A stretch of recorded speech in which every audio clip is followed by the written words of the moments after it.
In the wake of a war, the people of New Fair now search to find joy and pleasure, to banish out the feelings of anguish and fear.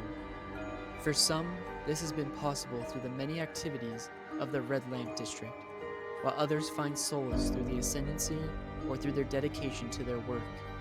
But there are many that never find this reprieve and are consumed by pain and fear.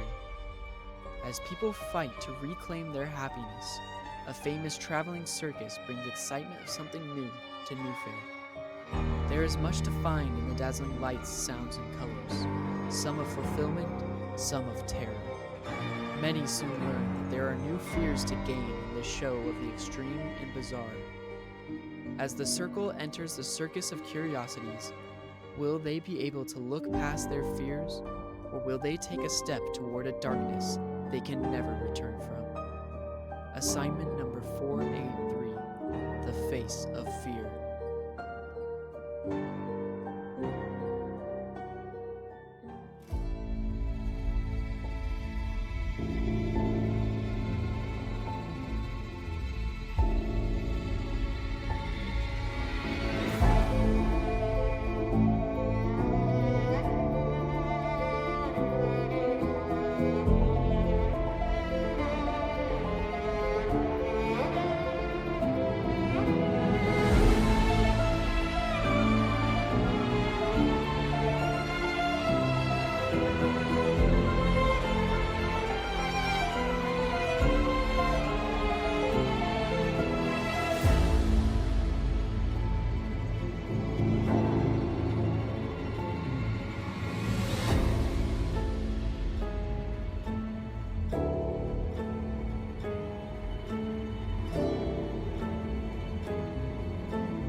An upside-down circus tent hangs attached to a muddy ceiling. The sound of distant excitement, chatter, and the honk of a clown horn echoes through the night. A series of fireworks fall from the tent before exploding into a series of colors. A giant foot comes into view straight towards the tent before crashing into the puddle, sending water flying everywhere. We pan up from this muddy puddle and rest over the shoulder of a young boy, clutching a small tiger toy to his chest as he walks holding the hand of his mother. The bang of the exploding fireworks high in the sky makes the boy jump. His mother turns, giving him a small smile. "It's okay, Johnny, just some fireworks. Aren't they pretty?" The boy looks up at the beautiful colors. "I'm okay, Mama," he shakily replies, his hand still in a death grip on his mother's hand. A woman calls from a nearby tent. "Come get your fortunes read here. What glory lie in wake for you, sir?"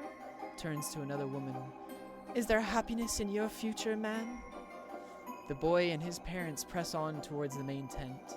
He looks over to the other side to see a small wooden structure with the words painted on the outside, "Fun House." An extremely tall man on stilts stumbles past, and the boy turns back forward as the front flap of the tent is pulled open and the family walks in. They are met by a series of seats leading up to an inner circle where a ringmaster stands, arms held high. "Welcome to Jeropon's finest," he yells as a series of acrobats tumble into a flip and land on either side of him. Another bang of fireworks makes Johnny jump and turn to look back through the flap. He then turns back forward, where a face sits bending low in front of him. The skin is painted white, a large red smile painted on with a red nose and black diamonds over the eyes. "Having fun, boy?" He smiles widely. Johnny screams, falling back through the tent and face first into a muddy puddle. Tears start to fill his eyes. He stumbles up, soaking wet and covered in mud. He brings his shirt up to attempt to wipe away the tears and clear his eyes. His head slowly raises and stares confused. We pan around and out, seeing Johnny surrounded by mirrors, his terrified face staring back at him from all directions. No, no, no, no, no, no, no! He crumbles down into a ball, holding his knees to his chest, and starts rocking, tears sobbing, as we continue to move away into darkness.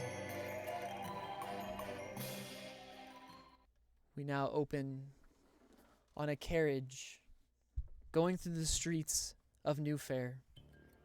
We zoom in, coming close into the window of the carriage to see the three of you with your lightkeeper.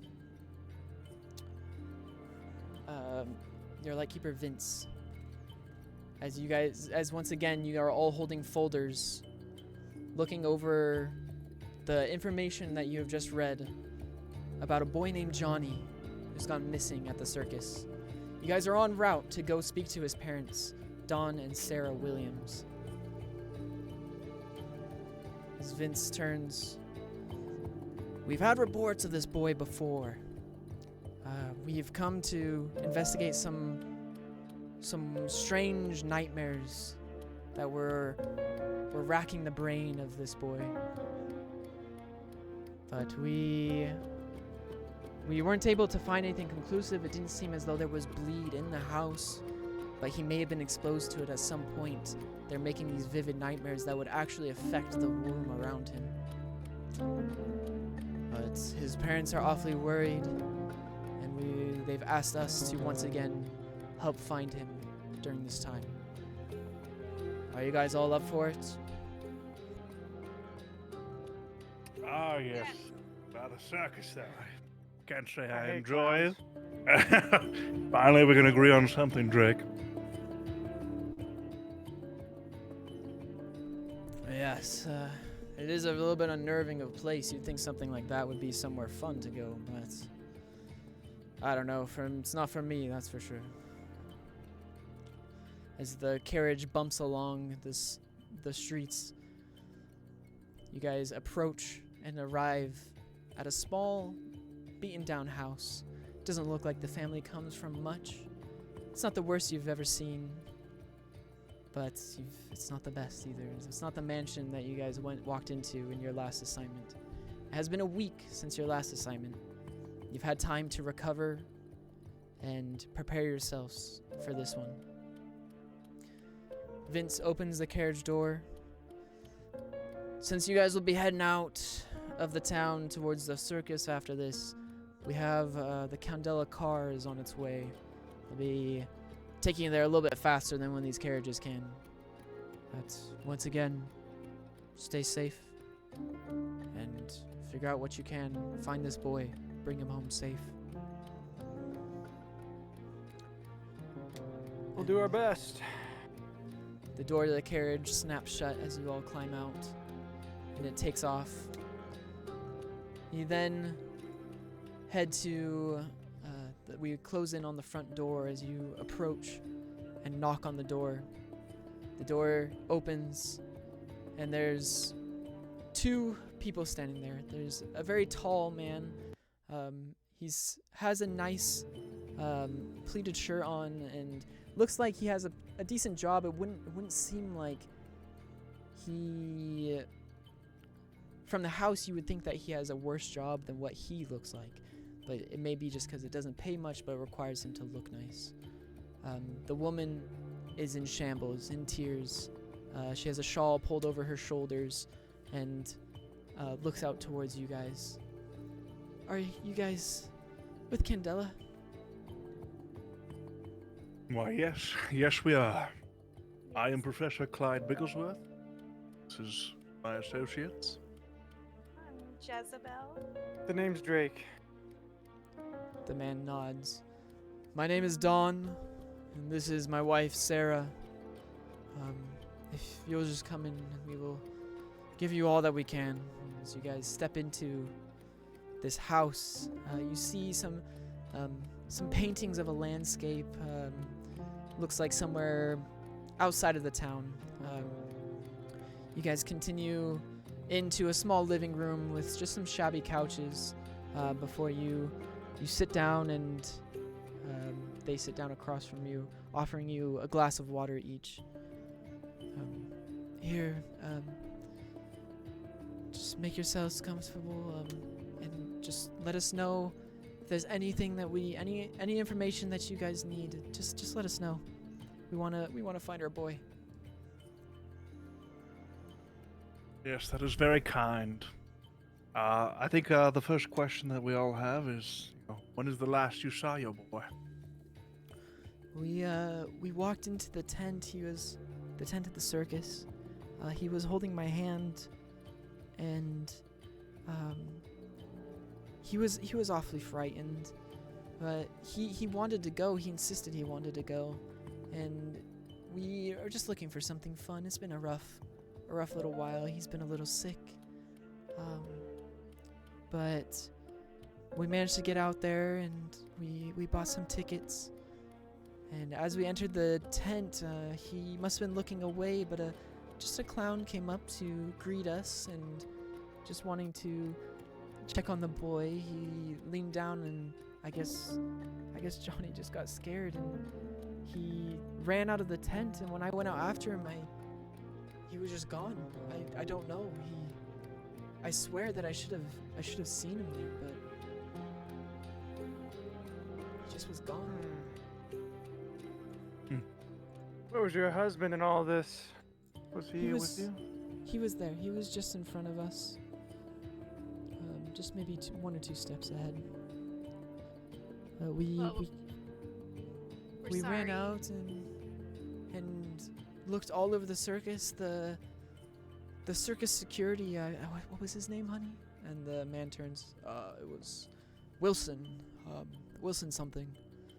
He was the security there, and he offered help. We were allowed to go into all the back areas, and we just couldn't find him anywhere. Very interesting. Did you see anything peculiar?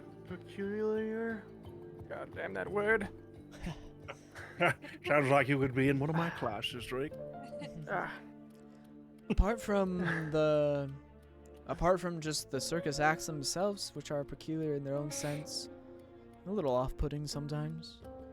We didn't see anything too much. Maybe there was a woman offering to read fortunes, but clowns, none of them seemed of ill intent. At least I didn't think so. Can Nothing you tell that. us more? Oh, go ahead. Thank you, Jezebel. Would you say anything out of the ordinary, as in, do you think your eyes or your mind is playing tricks on you, where you wash it off as, just being your imagination, or you saw something, a hallucination, perhaps? The only thing I can think of is I went out of the tent right after him, and I didn't see any trace of him. The only thing I saw was a puddle. It seemed like it had been recently displaced, so I thought he ran through it. I went to look, and I didn't see him in the direction at all. Very interesting. I'm so sorry this has happened. Well, you've definitely asked the right people. Yes, we're happy to help. What were you saying, Jezebel? Sorry for the interruption. That's okay. I was just gonna ask if you could tell us more about the clown. Was he scary, or did he give away any bad vibes? I mean, he had a little bit of a weird voice, and his makeup is definitely off-putting. I've never understood the clown in the circus. But he talked to us briefly before he bent down to talk to Johnny, and just seemed like he was just welcoming people coming in. Do you remember what the makeup for this clown looked like? Had a red smile, pretty traditional red smile, white face, red nose, and black diamonds that went kind of over the eyes. Very helpful. Thank you. Since it seems like he vanished without a trace, we do know that Johnny was suffering from potentially some nightmares. You said it was a difficult time before you went to the circus. Can you give us any more details? Yes, we met with some people from Candela a while ago, because he was having some vivid nightmares, and I'm not sure if he was doing it or what, but he claims he wasn't. But there kept being, like, things that he would describe happening in his nightmare would be happening in his room. You know, drapes ripped, wallpaper drawn on, just kind of things. He's a good boy. He doesn't usually do those things. But they lasted for a couple days, and then they seemed to go away after Candela came and talked with him. And he has still been sick. He's had a bit of a cough and shortness of breath sometimes, but it was a little bit better yesterday when we went to the circus. Have you noticed if Johnny's away from his room, if he feels any better or symptoms subside? I can't say that he's told us. It seemed like he was just generally sick. I'm not sure. I'm sorry. Do you think we could go look into his room? Yes, of course. And the dad stands up, Dawn, and starts leading the way.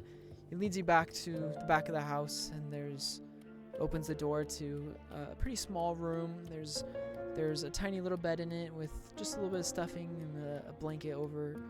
There's toys kind of scattered over the ground, some animals, some trains, a little car, and a kite and a balloon. And like what seems to be described, you can see some tears in the drapings over the window, as well as you can see some parts on the wall that seem like they've been cleaned off, where something had been drawn or written or something. Yes, this is his room. Feel free to look around as much as you need. Don, I'm curious, what do you do for work? You seem to dress nice. I am a chauffeur. In the war, I spent some time driving vehicles, supply trains, or supply trucks. And so I have a kind of unique skill that many don't have of vehicles, and so I am hired out to chauffeur people. I actually Appreciate your service. I got to chauffeur the circus master, actually, Jeroboam, just not too long ago, when they first entered town. That's cool. And when you chauffeured Jeroboam, overall, what was your observations of his character? He's a very outgoing man. He was generous in his tip. I don't know if it's an act or if it's just who he is, but he definitely plays himself up. just very, very. What is the word? He just has a big character, a very big character, and drove him around a couple places, and he was asking me questions and getting to know me a little bit, which is not very common with people of money. Did he ever ask about your family in particular? Yeah, he asked if I was married and had any children. I told him I was married with one boy. Did Jeroboam ever meet your son Johnny? No, he didn't. Johnny was at school when I was doing this. Very well. Well, I think we will take a look around the room and see if we can see anything out of the ordinary. Of course. Just let me know if you need anything. And he kind of steps back to the doorway and just goes just to the other side of it, just in case you guys do need him, and lets you have your privacy. Well, there's definitely damage to the drapes, as they said. And it sounds like his nightmares were coming to life. Do you think there's a chance that Johnny was taken to the other realm? Slipped through the thinning? Definitely sounds like it, based on the fact that he just disappeared and there was a puddle. True. Do you still have your pendant on you, Jezebel? I do have it. Is there anything that you sense in the room? You will make a sense roll for me, and mark that you have your bleed detector. Right. Ooh. Got double ones. Snake eye.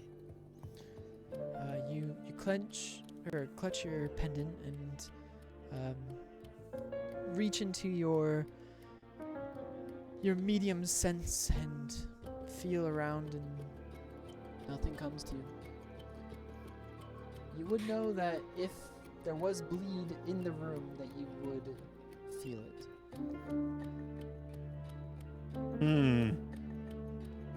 So potentially, maybe the boy was the source of the bleed, or maybe he had an object of some sort.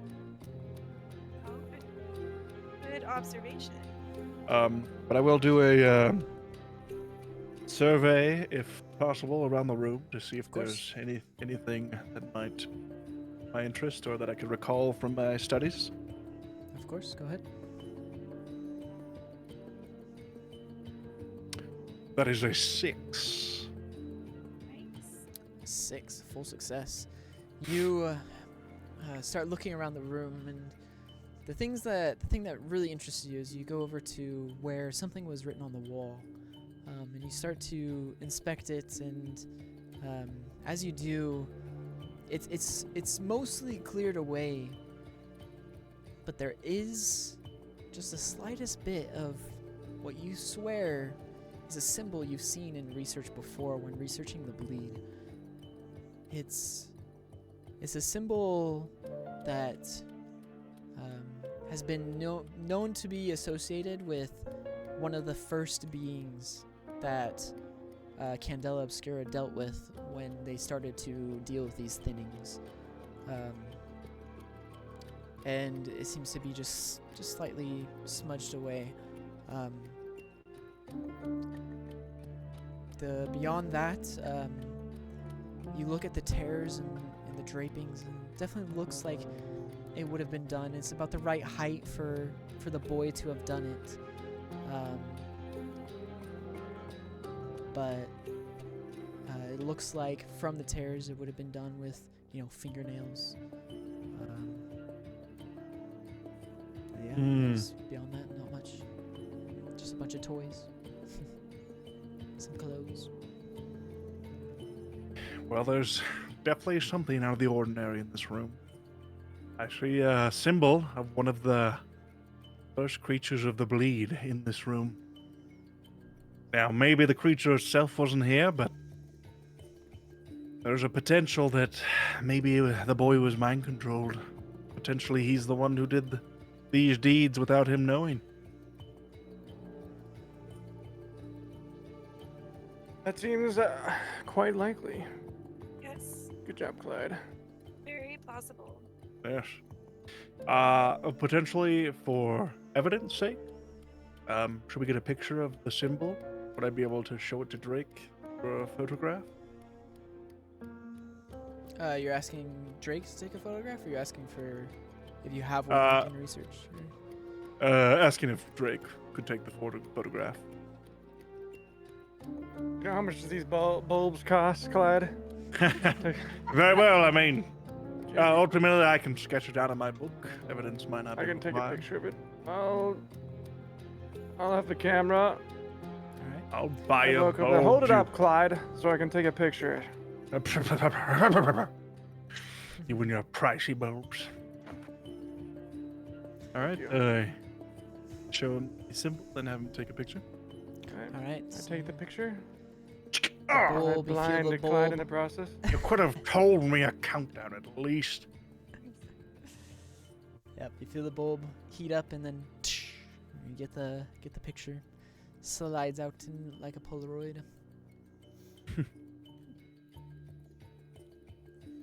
Okay. All right. Is there anything else we need to look at here, Clyde, Jezebel? What about under the bed? They always hide things under the bed.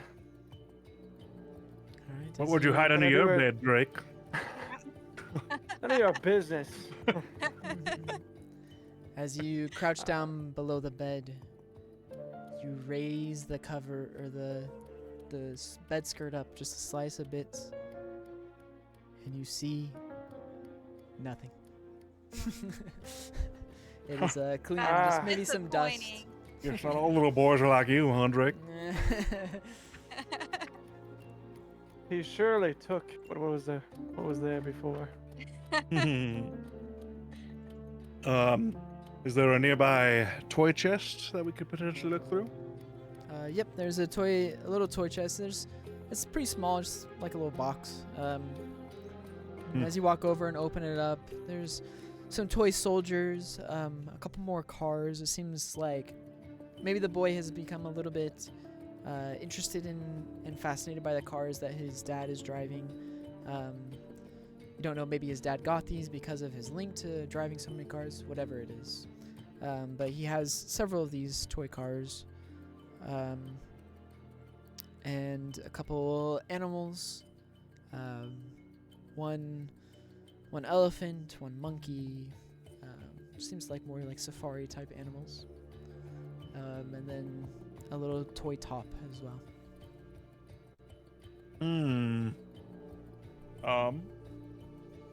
Should I do a survey roll to see if any of these toys seem different than the others? I'll just continue with your 6 survey from before. Okay. As you look, the only ones that seem really different are the animal toys. They definitely seem like they came from not from this area. Like, it doesn't look like the workmanship of any of the toy makers you've seen in town. Are these stuffed animals, or are they more like wooden? They're more wooden. I'll do a closer inspection on the 2 animals to see where they were made. You pick it up and you take a look at the animals, and there's just the slightest little symbol of a leaf on each of the bottom right or the back right foot of each of the animals. They do have very nice workmanship, but very peculiar. And as you look at them, you see that they use a very nice like hatch marking, like shading to add some depth to it. And as you do look a little bit closer at them, it seems like some of the hatch marking almost seems like it's similar to the mark on the wall. Hmm. Well, it looks like these toys weren't made by anyone I know around here. And it looks like the markings might be similar. I think we should take these toys with us just to be safe. Let's ask the dad if he Oh, good knows idea, good idea. where they came from. Excellent work, Jezebel.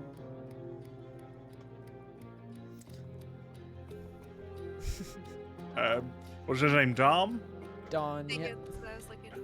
Hey, Don, quick question for you. Yes. These two toys, I don't recognize any of the toy makers in around this area that would make them. Did you get these anywhere peculiar?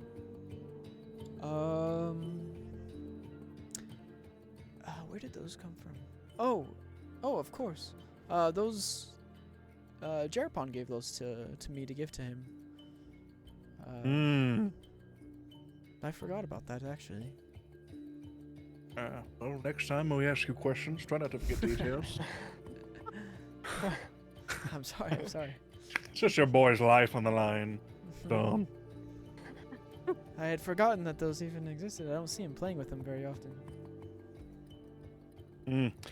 Did you ever witness him playing with these toys? Did he have maybe more of an imagination when he had these in his possession? Not that I necessarily noticed. You might be able to ask Sarah, but the only time I've actually seen him play with them is when he first got them, and it seemed normal. Did he start having strange behavior and nightmares after he got these toys? No, those started a little bit before. Okay. Final question. Oh, I'm gonna yeah, what? ask Dawn to see if I could use the bathroom where it is. Yes, it's right around the corner right here. Okay. He just points. All right, Clyde. Clyde and Jezebel, I'll be right back. You continue to ask him questions. Yes. You know that I don't know what was in that water, but Went right through you. yeah. Oh, yes. And A then as man I'm who going around can't the control his corner, bladder. I want to try to go upstairs to see if I can go in the room and find anything. Just a quick look. Oh, okay. Mm-hmm. Yeah, Something's fishy. you head up the stairs and go towards the parents' room. I'm gonna have you make a hide roll. So you do so. Ooh. I have a 2 hide. Shoot, and I pull up my virtual dice. What? Virtual? What is that? Could I distract Dom with more questioning to Yep. help him with the drive? Yeah, if you want to give him a drive for that. Alright, have an extra die. You Okay. small-bladed photographer.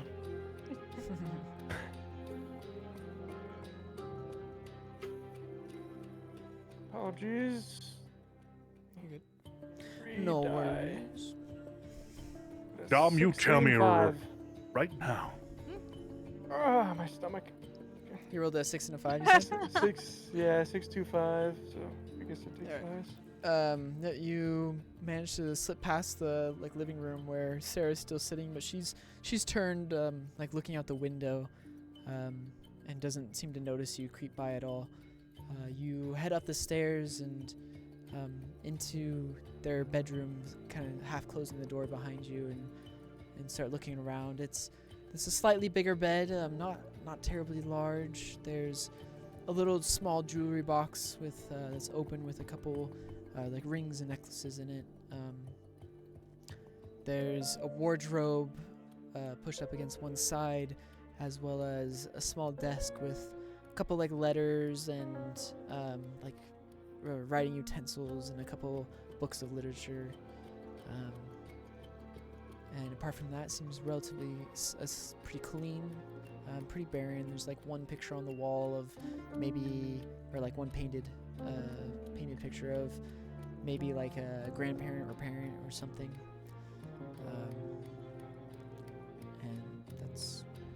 over. I'll check one more place. So do they have a closet? There's What no was in the closet, but there closet? is the wardrobe. So as you go over and you open up the wardrobe, there's a series of the same type of like shirt, as well as some like suit jackets that it seems like he It probably smells funny in wears. And then and then there's a couple like dresses and then just some more like casual wear, like some shirt and like jeans type stuff. I think to myself, they're hiding pretty well, or they are innocent. I will leave the room and try to go back with the group and make it I'll seem have like you make a sense roll for me. Oh, sense. What do I have? I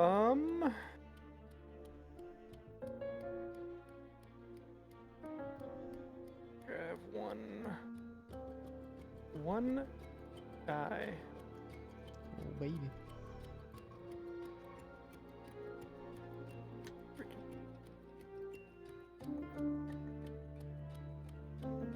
I got a 2. A 2. As you Bless you. are looking through the clothes and you kind of look, and as your hand passes by one of the suit jackets, you feel that sense of hopelessness wash over you as the familiar feeling of bleed touches your body. You take 1 mark of bleed. No. Ah, Ooh. no. That feeling. Wow.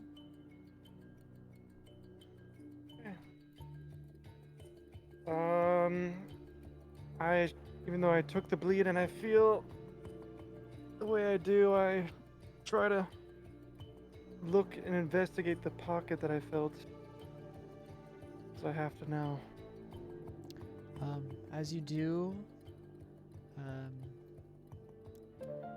you go through a couple of the pockets, and then you feel in one of them there's a small piece of paper, and as you pull it out, it is a like a receipt, like a ticket, and it has the name Jerapon on it. And it seems like it is the receipt from when he was driving Jerapon.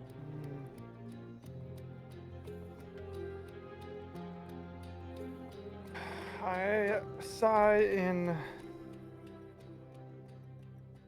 that I didn't get the right information, or the information I was hoping for, and I slowly make my way downstairs back to the group before they realize I'm gone too long. You head back down. You manage to slip past again. Sarah, still just not noticing you. So you Taking the approach back to the ticket, room. might I add. Taking the ticket. I'm gonna take it, yeah. So you have a ticket. All right. As you guys are standing there talking with Dawn, you see Drake round back around the corner and come walking towards you guys. I took your time, I see. Might want to get that prostate checked. Not till I'm 40.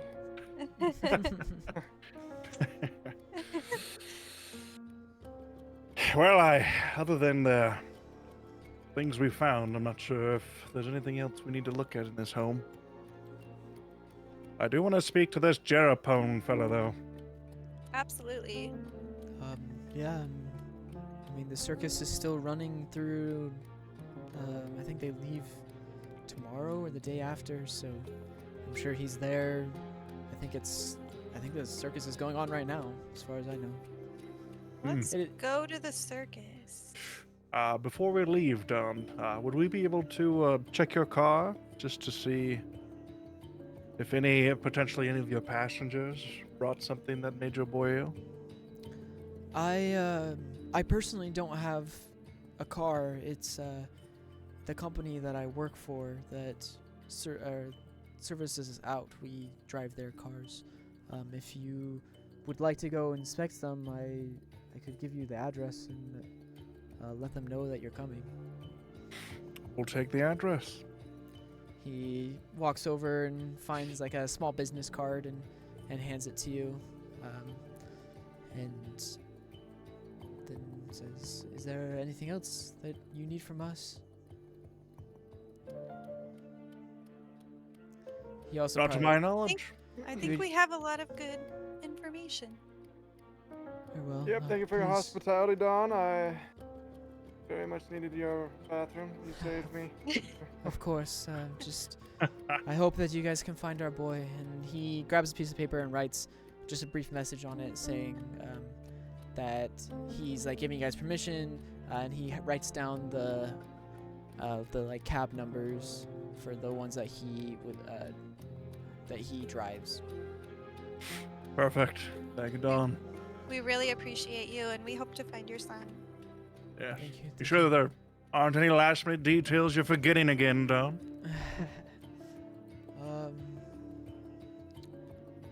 You know, the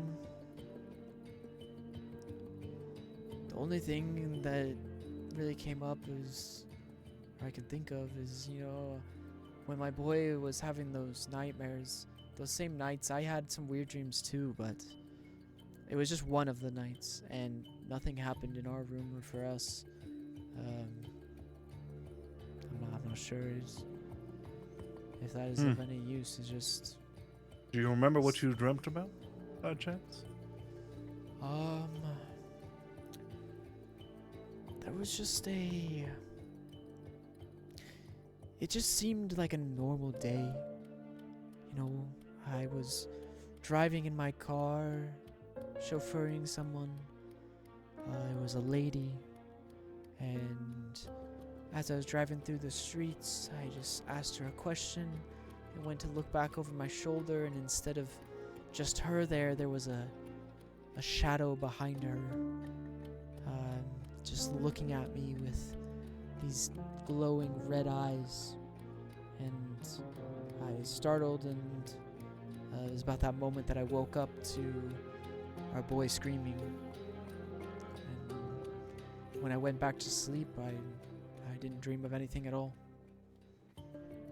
Interesting. Thank you for Can I- sharing that. Can I do a cold read on him? Yeah. On a successful sense roll, you'll know what ailment, stress, or loss a person has in their life, even if they're hiding it. Go ahead.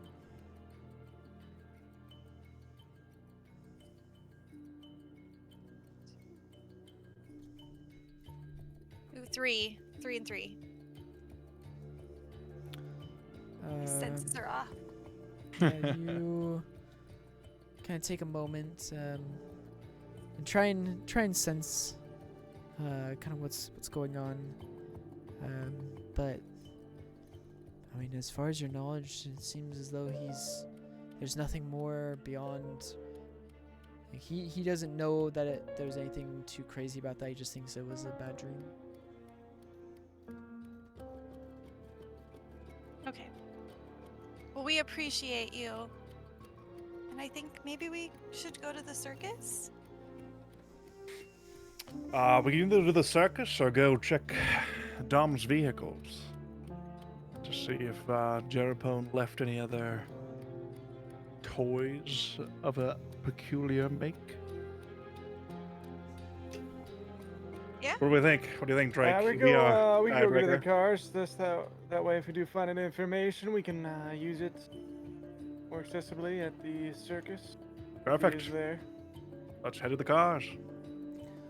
You guys head back out of the house, and like Vince said, there's a chauffeur there, waiting in a decently nice, pretty much like a Model T looking vehicle, but it's got a little bit of a wider kind of back seat, a little bit wider of a base. You guys all get in, and the chauffeur in there just turns to you. You can see out the front of the car on like the very nose of it, there's a symbol, and it's the Candela symbol, just on the front of it, saying that this is a Candela vehicle. He just turns to you. Where are we going? I hand him the card and I say, take us to this chauffeur car lot. We'd like to investigate the cars there. He glances out there. Oh, sure thing. I used to work there before I started working for Candela, so easy enough. And he Perfect.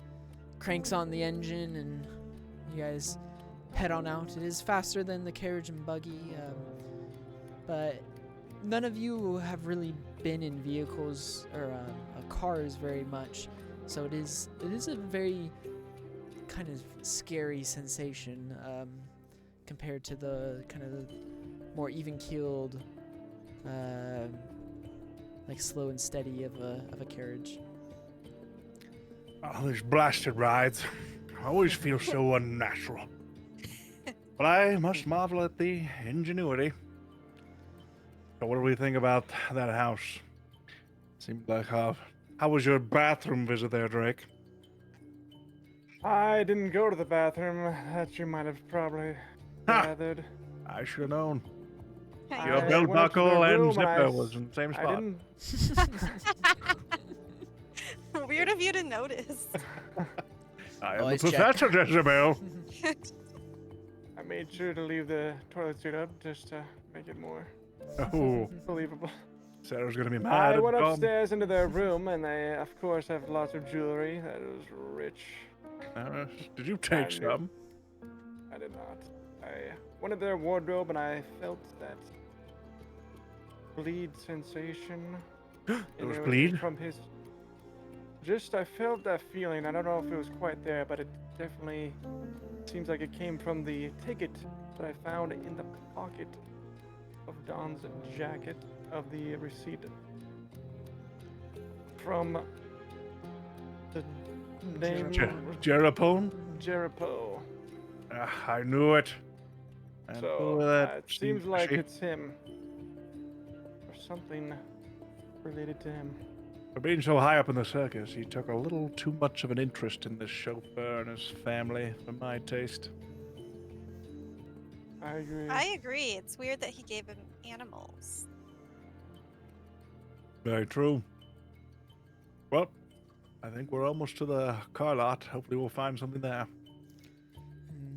And after a few more moments of turns and honking to get past these slow carriages, the chauffeur pulls up to this car lot, and he kind of leans out the window to the person at the entrance and just raises his hand, and they nod back at him, recognizing him, and you provide the note that you received from Dawn, and they look at it, read it for a second. They point out the two vehicles that Dawn wrote down, and the chauffeur nods, and you guys enter the lot, and he stops you right by the two vehicles as you can get out and investigate these vehicles. So it's two different vehicles that he potentially drove Jerapone with? Yeah, so I guess he would have told you that, like which one he drove Jerapone with, and the other one is just one that he often drives. So it's he kind of switches off between these two vehicles. Perfect. I say we inspect the one he was not with Jerapone first. That way we can better sense if anything is odd in the vehicle he used Jerapone to chauffeur with. So I'm going to Sounds good. inspect the normal vehicle just to kind of get a good mental map of everything that's in the car, how everything's placed. Yep, of course. You look inside, and this is a very rare. They are very nice. The nicest cars you've seen. Definitely seems like a high-end chauffeur, or like a chauffeur company, with the latest and greatest. These are covered, and are just very slick. And as you look around on the interior, it's very, very clean. Seems like they've definitely cleaned them in between uses, and at the end of days, maybe The outside is also very slick and very clean. There's not anything too much. There's not anything really out of the place. And it looks like this is like, you're like, man, why don't we have one of these for Candela? Like, it's just like very, very nice, well put together. It's very nice. Can I clutch my bleed detector pendant? Of course, as you do it in this vehicle, as you would expect, you don't get any response. This vehicle is clean. I'm not sensing any bleed in this vehicle. Okay. Know what to look for in the next. I do wish we had one of these cars, though. I agree. All right, I'm going to move on to the next vehicle. I'm going to analyze to see if anything is different or out of place. I will have you focus to really analyze the details of the difference. And Jezebel, if you want to roll a sense to sense for any bleed. I got a gilded 6. Very nice. I also got recover a one of those 6. drives. Very nice. So, Jezebel, Evidence? first you start to hold the amulet and close your eyes to once again try and sense that bleed. And you feel just the slightest bit of warmth come into your palm. It seems as though there is like a remnant of bleed, but you would know that this is not near enough bleed to do anything to anyone. So there was some bleed in this car at some point, but it was very minimal. Or it is very minimal now. Like there's no remnants of it. So there's nothing left in the car that is touched by bleed. For you, Clyde, you look all around the car, and it doesn't seem like anything's out of place. It looks identical to the one that you were just in. Very clean. They definitely clean them. Take very good care of these vehicles. Looks like this vehicle's been cleaned. I wonder if we can go to the front office and see if anything was found. Can I get the car number for this particular vehicle? Yep, it just has A42 on it. It's just like written on the very back right of the car. Perfect. Well, I didn't get anything on my end. This car looks just the same. Like it's been clean. How about you, Jezebel? I do sense that there was bleed. There's remnants, but it's not currently here. So there might have been something in writing in it, possibly at one point. There was bleed, but not anymore. Well, this Jerapone character is becoming very suspicious. I agree. We have his toys. We have the mark on the wall. We have the receipt from Drake's bathroom excursion. And now your pendant. I head directly towards the office of the car lot. You enter in the office, and a man looks up from a desk and says, looking to a chauffeur, or needing a chauffeur. How can I help you? We do have our own vehicle today, but we are on official business of Candela. And we have a note of permission to search the vehicle on A42.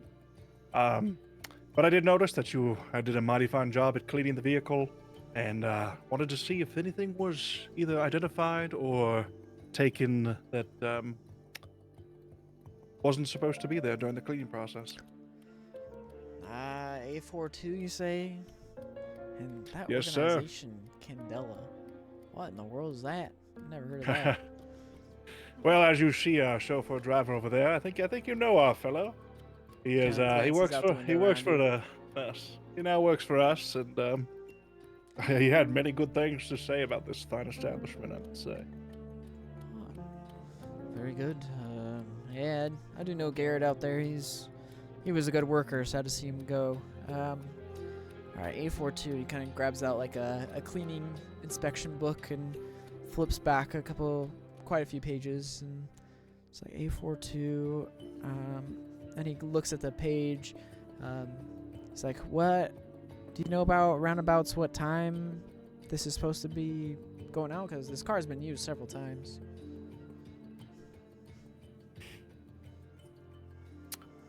Sadly, I do not.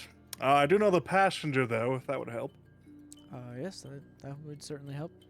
Yeah, that would be the circus master, Jerapone. Jerapone, he kind of looks up, thinking to himself, I think that was it's a couple days ago. Starts flipping back and forth. Here. Yep, A42, Jerapone, driver Dawn. Came back. There was some mud in the bottom of the car. As expected from the circus, that place is filthy. Apart from that, one drop of blood, but that came from our cleaner. He got a little bit of a nosebleed while he was cleaning. But they got that all cleaned up. Nothing but the best for our customers. The car was out of service for a couple days because it takes some time to clean out blood. Very well. Is that cleaner who had the nosebleed still here today? Yeah, he's here. He's like, he said it doesn't usually happen, doesn't know. He just came out, got taken care of, it stopped. It's been fine since. Mind if I ask him a question or two? Sure. He kind of turns to like another guy who's kind of leaning up against the wall, like reading a book. He's like, "Hey, can you go get Jerry?" The guy's like, "Sure." And walks out, and you hear him kind of calling like across the yard. And you see an older guy, some like overalls on, and he's holding like a bucket that he's been using to clean, and comes hobbling over and into. Yeah, you can call for me. Hello, Jerry. My name is Professor Clyde Wigglesworth, and I was I'm just admiring the cleanliness of the cars that you take care of on this lot. Very, very good work. Of course, I pride myself in my work. I do a very good job. You know, people don't appreciate how much goes into a good cleaning. 100%. I do nothing but the best. Yes.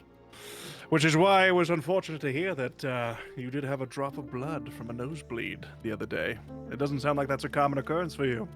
He kind of looks like, almost like suspicious, like, you part of some health inspectors or something? No, nothing like that. We're on an entirely different investigation. Only good remarks for you, Jerry. Make a sway roll for me. See if he believes you. That is a 5. A 5. He seems still a little, like, you get the idea he might kind of say whatever makes him look the best, but he does believe that you aren't from the health inspector, mostly. I mean, my like, disheveled hair, yeah. I look like an inspector.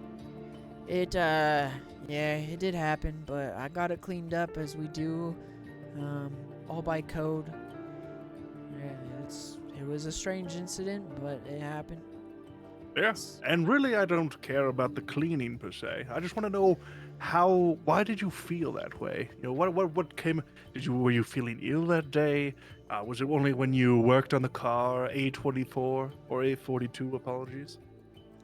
No, I felt just fine. I don't get sick. I come into work every day. I'm a good worker. Nothing but the best comes from me. That car, I don't know, I was cleaning it, and I don't know if there was some type of perfume in that car or what. I got a little bit of a headache, though. And just after that, a nosebleed came on, and I had that one drop. I got out of there, got it taken care of, and then finished the clean as I always do. And was there anything in the car specifically that you cleaned out? Or maybe an object that was insignificant that you had to throw away? thinks for a second. No, it was just mud, dirt. He really could have been cleaner, that's for sure. All right, very well. Well, thank you for your time, Jerry. I hope you keep having your non-sick days. Yes, of course. And he kind of looks over at the other guy. The guy just nods, and he turns and walks back out, picks up his bucket, and hobbles back over to a car. Anything else I can do for you, or you guys? Nope, that should do it. This is a complete waste of time. To the circus, Jezebel, you are correct from the beginning.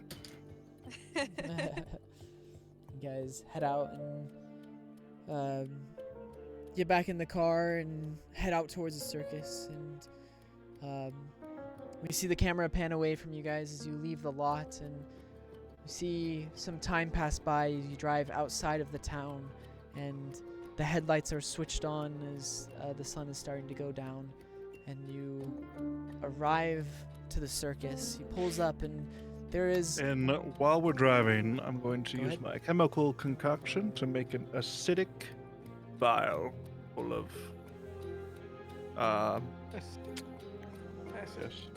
Yes, of acid. Yes, acidic acid. That's, yeah. Thank you, Drake. Acidic vial full of acidic acid. Yep, you Very you acidic. start... I will spill some on Drake's crotch. Ah. You open up your briefcase and start mixing those chemicals again. As you finish it, you're holding a bottle filled with some bubbling green acid. You like a swig, Drake? I'm okay, thank you. Wise choice. You continue, and as you pull forward towards the circus, you can see some nice lanterns that have colored panes on it that reflect different types of light all around, and the muddy road is leads up, and he parks the car, and as you guys get out, you see fireworks starting to be sent into the air and exploding above. Some music starts to emanate that you can hear coming from, looks like the largest tent, but it really fills the entirety of the circus area. There are a bunch of little tents scattered around the bigger tent, as well as a wooden building. And you guys start to walk in towards, as you clog through this mud. It definitely looks like there's been a lot of foot traffic through here, as well as maybe a little bit of rain at some point. And you guys, My tweed. there's crowds starting to walk in towards the circus as night falls, and you guys walk up, and there's a ticket stand where a man with a face painted clown, he has blonde, like, curly hair, and kind of a larger, looks like a more jolly fellow, is standing there collecting money and handing out tickets as people start to walk in towards the circus. As you guys walk forward, you get to the front of the line, and he leans forward. Yes, how many are we gonna have here at the beautiful Jerapon Finest Circus? He kind of looks at you guys. Is it three? We're not here to enjoy our stay, good clown. We are here for an investigation of a missing boy. You will let us by immediately. Or his jolliness comes down a little bit, but then he's like, still, there's other people still around, and he's still maintaining his kind of character. Oh, yeah, that was a right shame. Are you guys periphery? Can I see some badges or something? I can't just let anyone in, I gotta do my job. I mean, if you would prefer we have this discussion and hold up the line, we definitely can. But we are from an organization named Candela Obscura.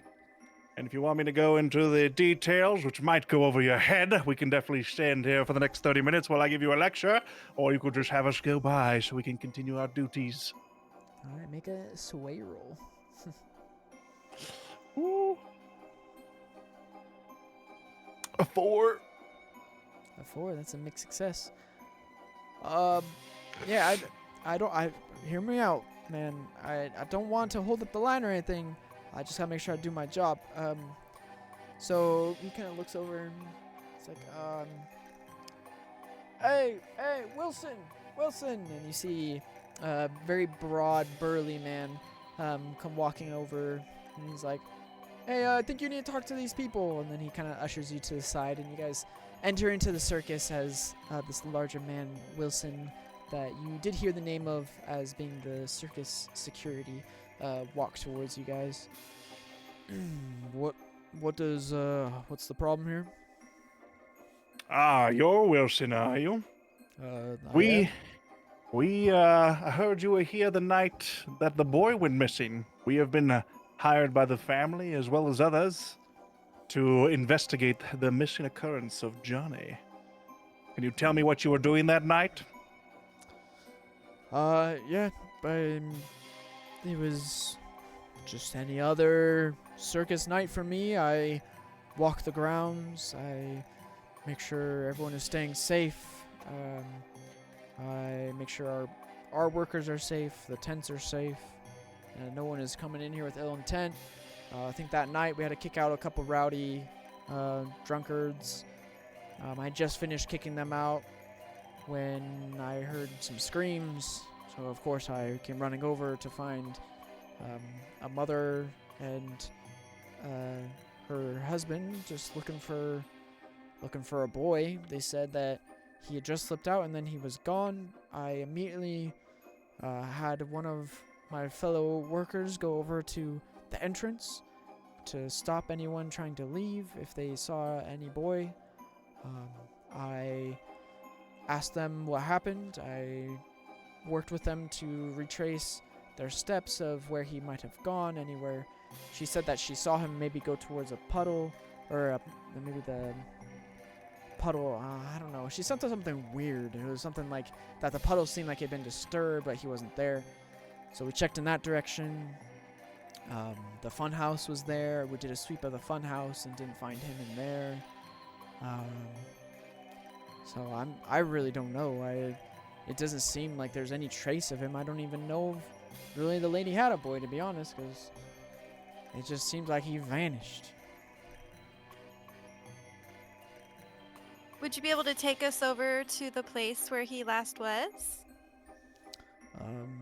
Yes, of course. Follow me, and he starts to walk towards the large tent. As you do, there's different tents on the sides. There's people doing carnival games, and there's one that says readings by Madame Tori. There's a man standing there. He chugs a bottle of an unknown liquid and then holds up a torch and blows fire up into the air with a burst of applause. And you see a couple clowns walking around, handing out balloons and just talking with people and being jovial. Some of them are a little more perturbing than others, and the overall sense, you get a little bit of a creepy music that plays through your heads as you continue forward. You reach the large tent, and he's like, so they said right here, this is the flap that he fell out of or ran through. And then he points to this puddle. It's a large puddle, and he points towards that. That's the puddle that she said he ran through, and then he kind of points in that direction. He's like, this is kind of the direction that we thought he probably would have went.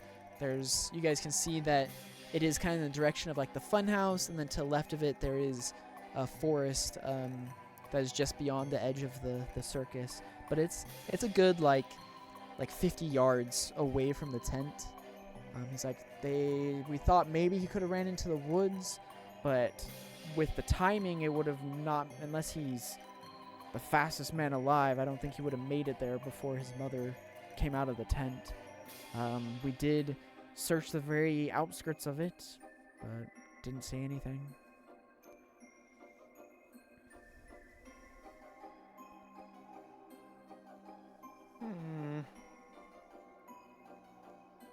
Can I try to investigate the puddle? Because it's made it seem like the puddle. I don't know if the puddle had anything to do with it, but it's been mentioned a lot.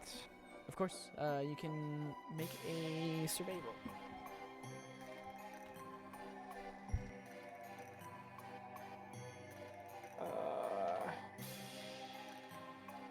And then the diamond is the gilded. Yep. Is that right? Alright, so 2 die. A 5 not gilded.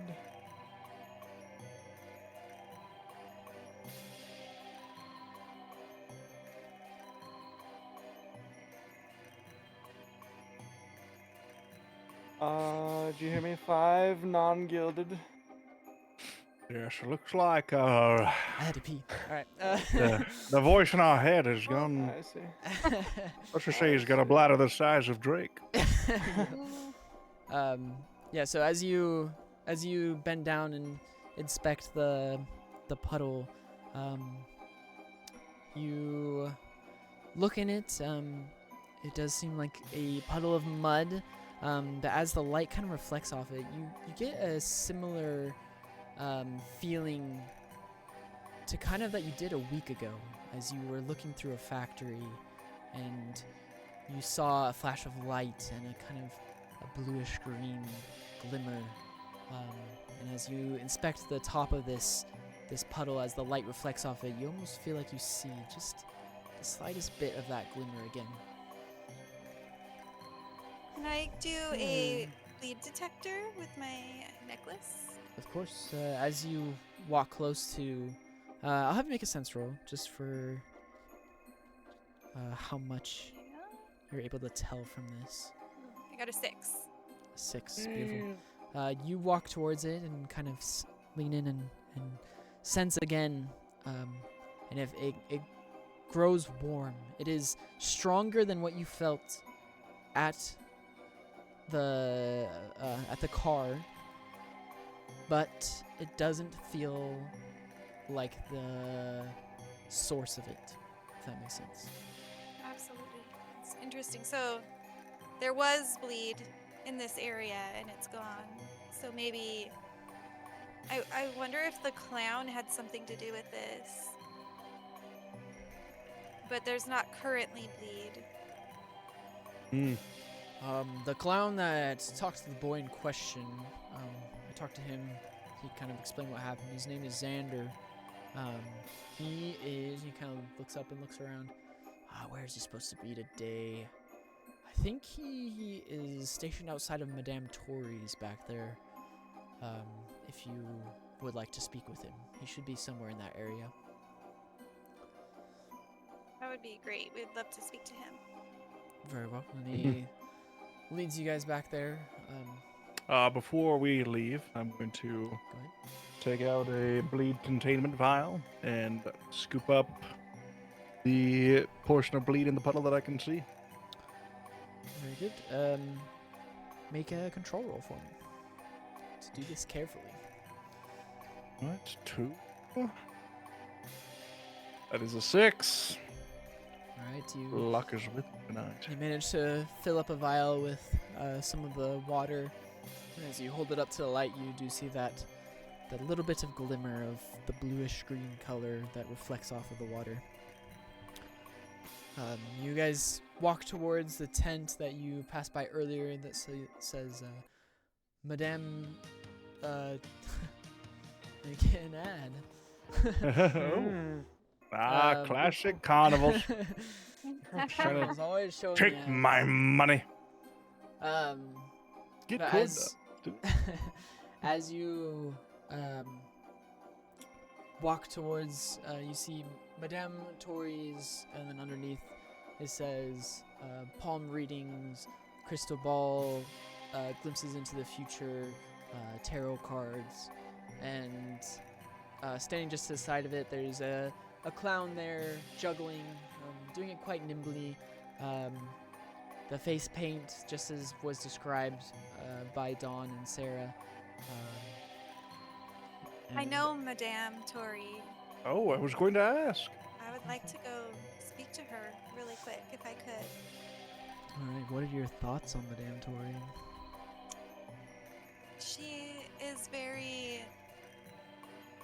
She's not a great medium. She's not real. She just does this for money. She has no. She just does. She doesn't actually have any real powers or anything. Okay. So, as you approach the tent, the clown finishes his juggling act, catches it, and goes into a very, very low bow as some people kind of applaud around him, and then they turn and continue walking along. And he turns, seeing you guys walk towards the tent. Yeah, I'm sorry right now, but Madame Tori is not currently seeing anyone. But if you want a show, you know, you can always head to the fun house, or I'm about to start juggling some flaming sticks here in just a moment if you'll stick around.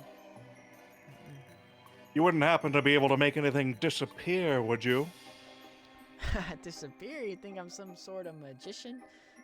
Nah, I would save that kind of stuff for Madame Tori. If anyone can do it, it would be her. As he's kind of like putting away the sticks he was using and pulling out some other ones from a bag and starting to prepare to light them and juggle them. How about making little boys disappear? At the mention that, he kind of turns towards you and, little boys, you think I had anything to do with that boy disappearing? Man, I just wanted to see if he was doing okay. And he screamed in my face and ran off, and I turned to his parents. It's like, I'm sorry, I didn't mean anything by it. And then, boom, gone away he went.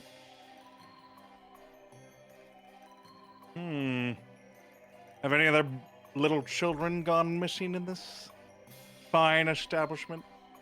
No, never. Not in the year that I've been with them. What can you tell me about the parents? How they act before and after the disappearance? I mean, before I spoke to them just briefly, they seemed excited to, you know, be out of their mundane lives. It's kind of what we do for people here. But then after disappearance, obviously very frantic, distraught, lots of tears. The dad got a little bit angry. I definitely stepped away from him. He was a little bit scary when he was mad. And did you help them in the search for little Johnny? I mean, once Wilson got there, I just kind of let him and his goons take care of it. I went back to my duties of, you know, greeting people. That night, I was in charge of greeting everyone heading into the tent, checking tickets, making sure that everything was good and paid for. Sometimes people try and sneak in there. And so I just continued my work. Do you think Johnny was scared of you or scared of something else? I mean, I think he was scared of me, but it wasn't intentional. I think I caught him on accident as he turned. I didn't realize he wasn't looking. But I don't know. He seemed jumpy from the moment he entered the tent. That's why I wanted to check on him. Have you noticed if anybody else has been sick lately? Especially going in and out, going through that puddle over there? Sick? Not really. Just Madame Tori. She's always sick. But what can you do about that? Well, we'd very much like to check on her. Is she back there in her tent? I think she was, but like I said, she's not really wanting guests. If you want me to check, I can check real quick. But I gotta get doing my show. Can you tell her Jezebel would like to see her?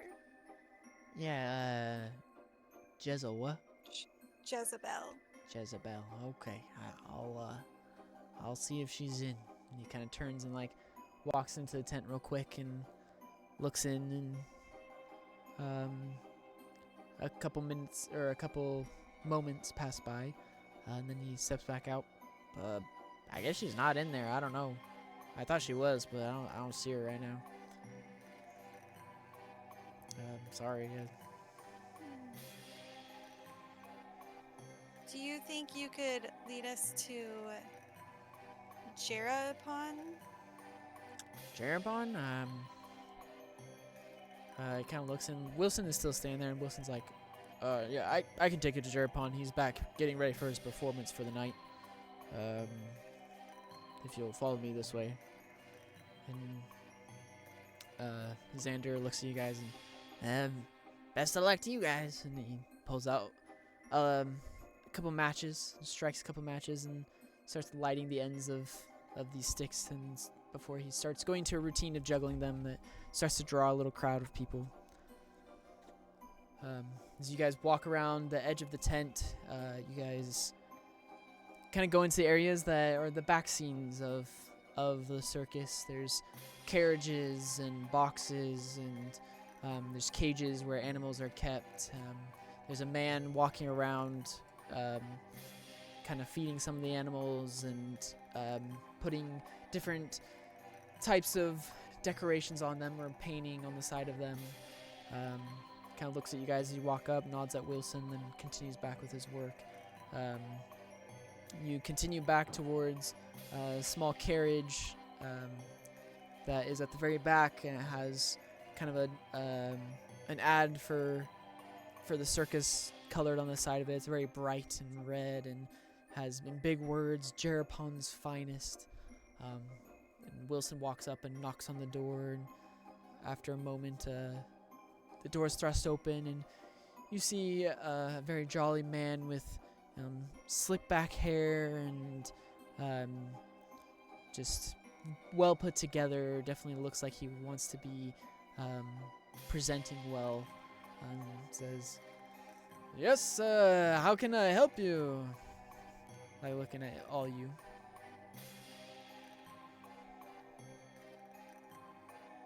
Jerapon, thank you for seeing us. We wanted Yes, to of course. ask Are you guys fans? Why, yes, we are, and we think you're great. Always nice to meet a fan. Always nice. We also had a few questions for you. We heard that there was a little boy that went missing. Yes. And we were. Very tragic. Did you know him? Know him? No, I don't believe so. Am I supposed to? Do you by chance recognize these? And I pull out the toy animals that I got Johnny's room. Yes. I do remember those. Who did I give those to? Oh, that chauffeur. Said he had a kid and, said that his kid was a little bit sick, and I said I was sorry for him, and I happened to have these on me. Madame Tori gave them to me a little while ago, and so I gave him the toys. Thought it would be nice, something that might help the kid feel a little better, something to do, something to distract him. The toys came from Madame Tori. Yes. Any idea where she got these? Nope.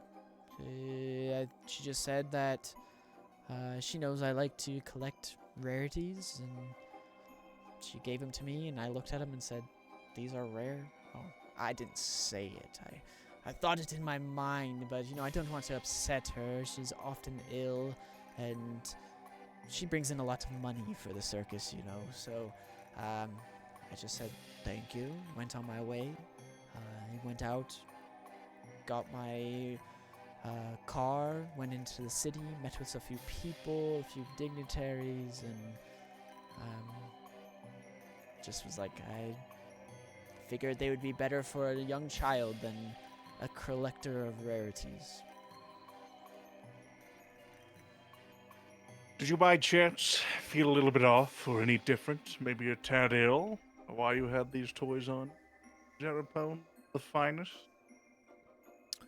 I mean, that day was pretty tiring. It was our day that we just got in, getting everything set up, making sure everything was still there, still intact.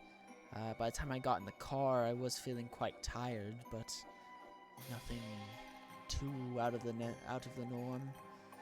Just a little lightheaded, maybe. Just needed to sit down for a little bit, but that time in the car was very refreshing. By the time I got out, I felt fantastic. Good to know. Has Madame Torre given gifts or other objects away? Or did she have these toys intended for a specific recipient?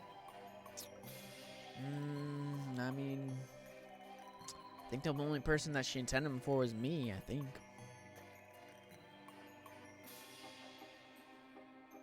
And where does Madame Torre go when she's feeling ill? Usually she seeks some reclusion, maybe into the woods. I know she likes to hang out in the funhouse sometimes. She says that she likes the mirrors in there. I don't know, I thought it was a thing for kids, but she seems to like to look at herself, I guess, maybe a little vain. Not the worst thing to have in the circus.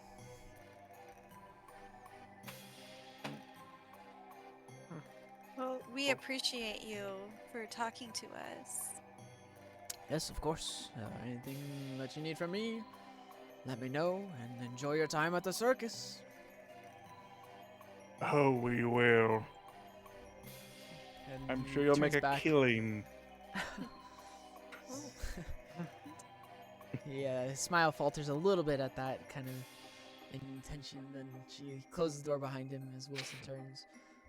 Where do you guys need to go to next?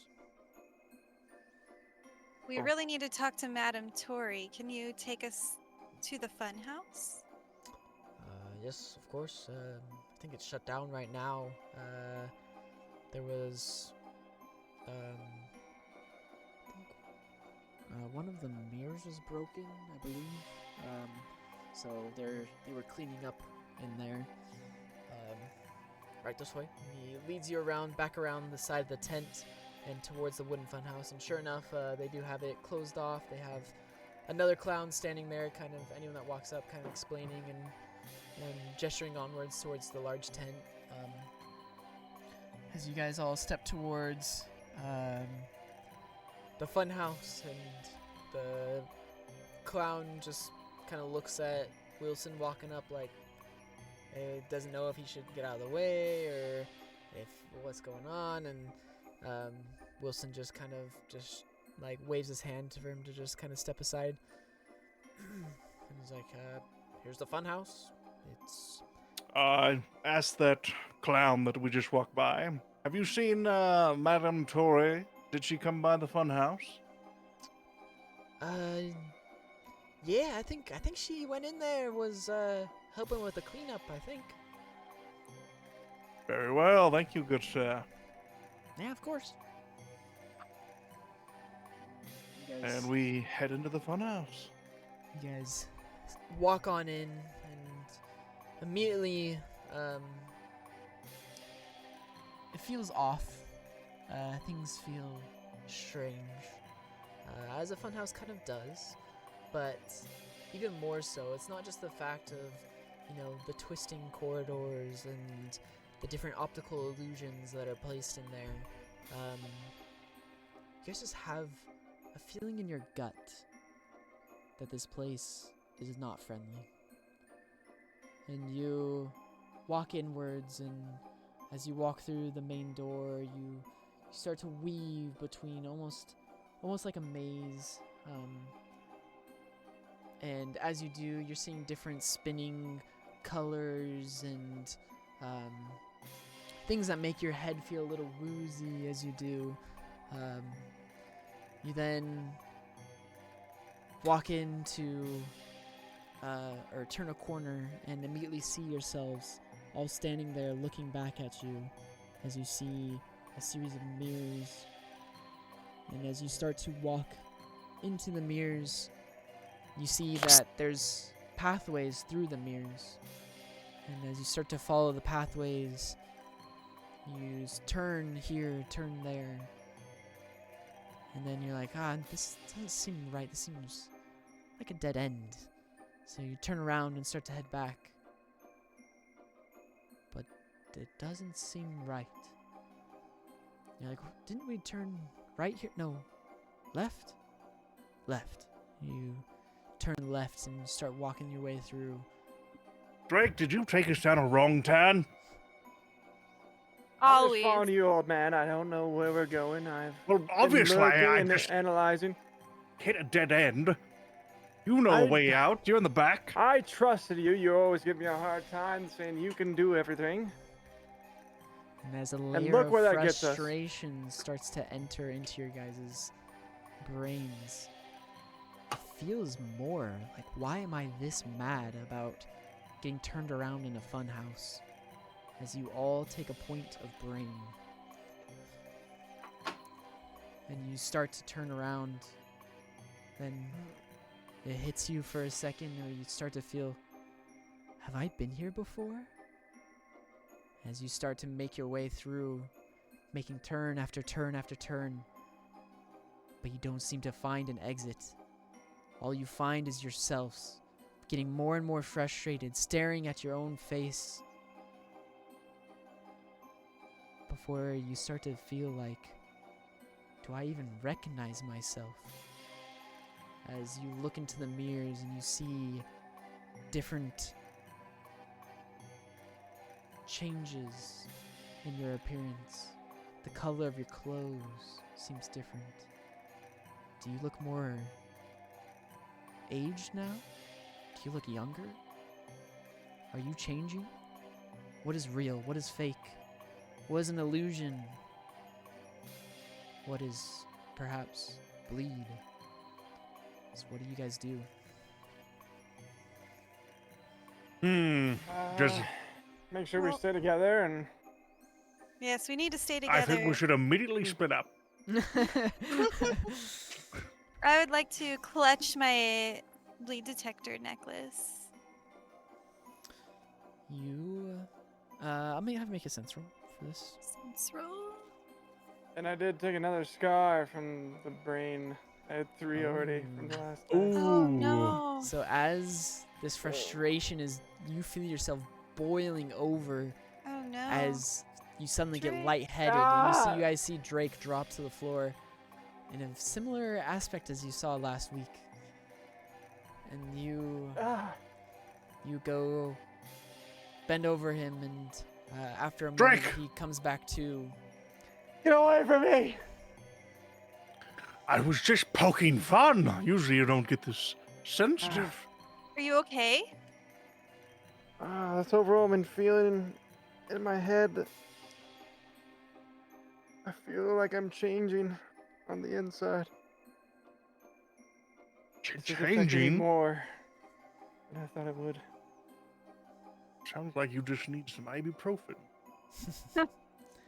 So What is as you take as you take this scar and you feel a change in your mental state, feeling of change that is not welcome.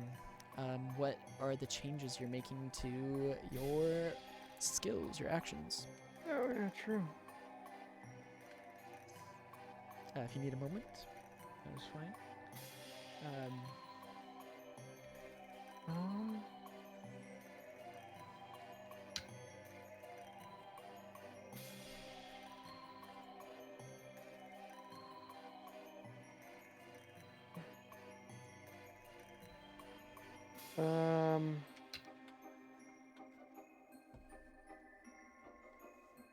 I'll just get rid of one of my sense and put it into read for a full 3.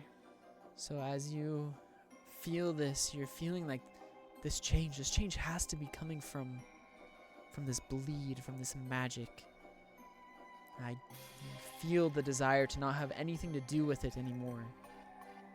And you're determined to be able to kind of look at yourself and look at others, and to be able to kind of tell and read what is really changing. I liked it. All right, and you guys get him to his feet and start to look around and realizing you're not sure how to get out.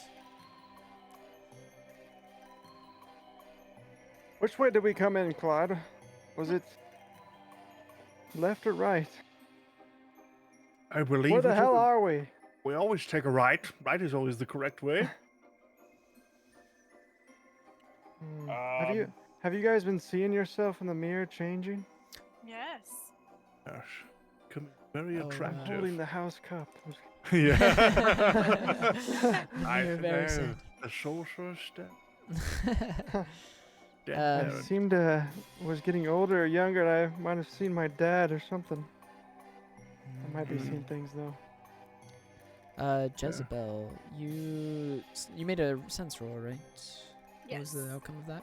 6. 6. Okay. Ooh, So nice. as you hold the pendant, you definitely can feel that this area has bleed in it. You're not sure that, once again, that is the source of the bleed, but it feels as though you are hotter on the trail of where bleed is coming from.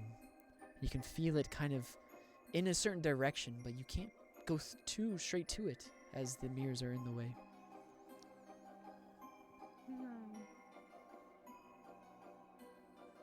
I can feel it. I think we need to get over here. We need to go this direction, but the mirrors are in the way, so we need to figure out a way to get over there. Lead the way, Jezebel. And while we're walking, I call out, Madam Tori? Johnny? Are you in here? You pause for a response, but no response comes. Way to give away our location, Claude. They're the ones We were probably on- doing this. We want them to know we're here. Better than us wandering in the dark. I'd rather confront it head on. As you continue forward, you try your best to kind of take the turns that lead you in the direction that you're feeling, Jezebel. But it seems like no matter which way you go, it's always through a mirror.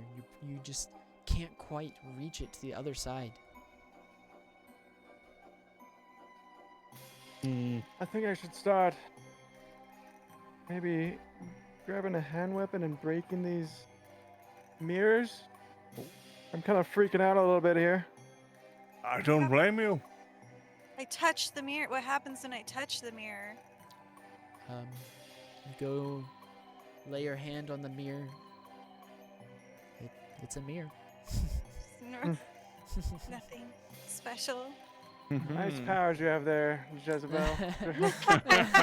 This is a mirror. Usually you are quite impressive, but Thank I'm you. a little confused. Okay. Can I start breaking these? You asking me or asking your group? My group. I mean, Jezebel says we have to go that way. And Break the the only way is mirror. through the mirror. Alright. I'm gonna get a hand weapon, like a bat or something or like it's some sort of tool. Break them. All right. Do you have a specific thing you want it to be, like a hammer, or maybe just like you could have like a police like nightstick or something. That's it. He pulls out his nightstick. Yep. I Brass wasn't happy to see knuckles. you. Could have brass knuckles. That's another choice. Oh yeah, maybe some brass knuckles. Drake, why do you have that? Just in case you, keep yapping.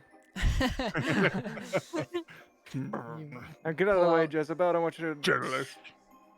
get sliced. I'm gonna bash this. I also take off my jacket and wrap my hands around my hand and the brass knuckles. Very nice. All right, make a strike roll. First strike roll. Ooh. Right. Oh god. Guess I'll use a drive. Can I use a drive to even? Because it says I have 0. If you use a drive, then you would just roll 1 and take the number. Because if you have 0, you'll Okay. take the the lowest of the two. lowest. Yeah. Let's roll 2, I guess. I will say that this is it's kind of a medium stakes roll. Pretty much no matter what, you're going to be breaking the glass. It's just like maybe the manner that it breaks, if you are affected at all by it. I'll just roll And because 2. you are wrapping your hand in it, I would just say like a full. It's only on like a full fail that you'll take any damage. Good to know. Okay. Rolling. Rolling. Oh, it's close the 2, 1. Oh. Wait. You got 2 1s? You got No, a I 2 got a and 5 Oh, and 1, 2 but and I a- had to choose the lowest of the 2. Yeah, because you didn't have any points in it. Oh. So you pull your fist back and you punch, and it shatters the mirror. And your hand, you're expecting it to hit, and like hit like the back of a mirror, like a wooden like frame or something. But it just goes full through. So your arm extends through, and a piece of the mirror just scratches the back of your shoulder. You will take a body mark as there's now blood seeping down the back of your shoulder. But your arm goes clear through it, and you stagger backwards, clutching your arm. And as you do, you turn back to your group, and you're like, my shoulder. And you turn, and they're not there. You turn back. You're no longer in a series of mirrors. You're in the middle of a forest. Oh my And as for you, Oh, for God. Jezebel and Clyde, you guys see him punch and fall full through this mirror. But when you go and look, he's gone. Jezebel, where did you go? Do you sense him? Is he still here? Drake! Can you hear us? Drake, you Clyde! blubbering, you blubbering fool, where did you go? You guys do not hear each other. Oh, God. And Drake, you look around this forest, and at first you feel like you're alone. You just see trees. You look up. There's a very large full moon, larger than you've ever seen. Feels surreal. What's going on here? You see a wind passing through the trees. I want you to make a survey roll for me. What I can do? 2 die with gilded.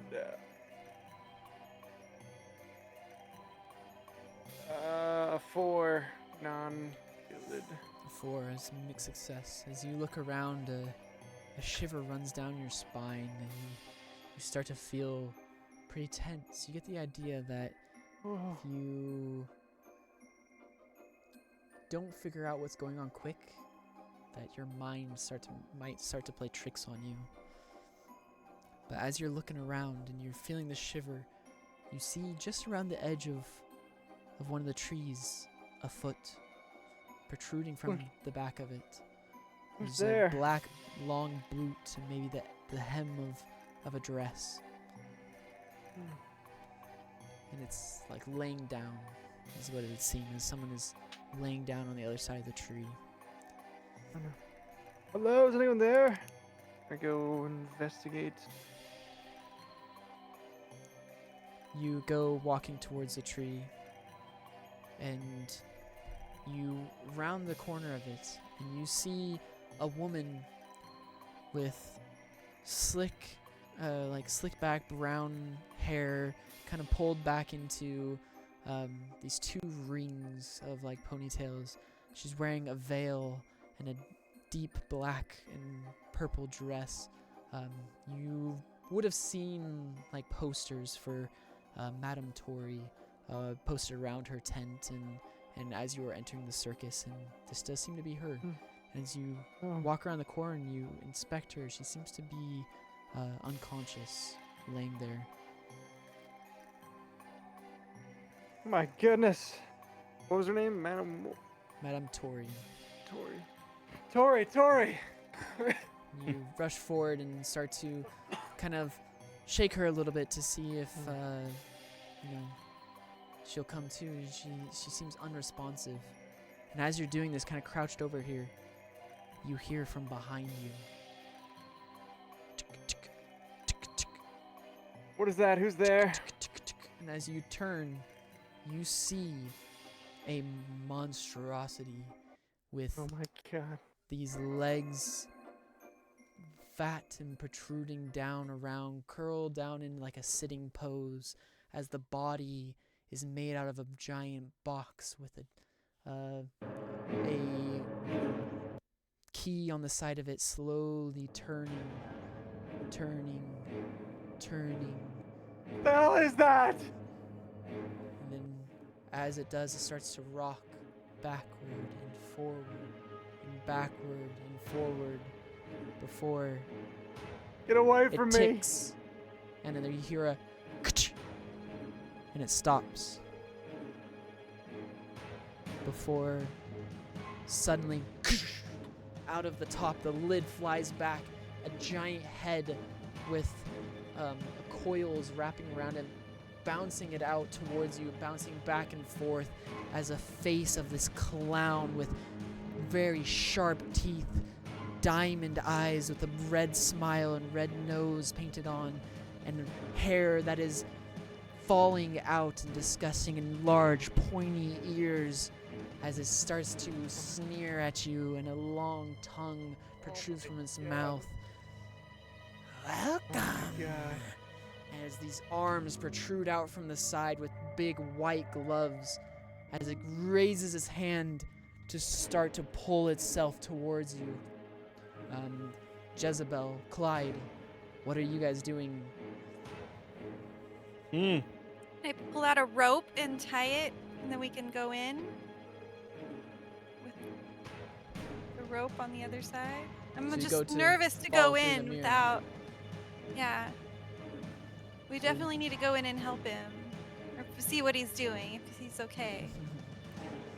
Of course. So Good Jezebel idea. and Clyde, you guys take this rope. And what are you tying it to each other? What are you doing with this rope? I think tie it to something. Can we tie it to like a? There's like a Like a part of the mirror that mirror. broke. Yeah. Yeah, you can find this like space to tie it around, and then you guys grab it and leap through the mirror and land. And you look around and you're still in the same space, now on the other side in a different part of this mirror maze.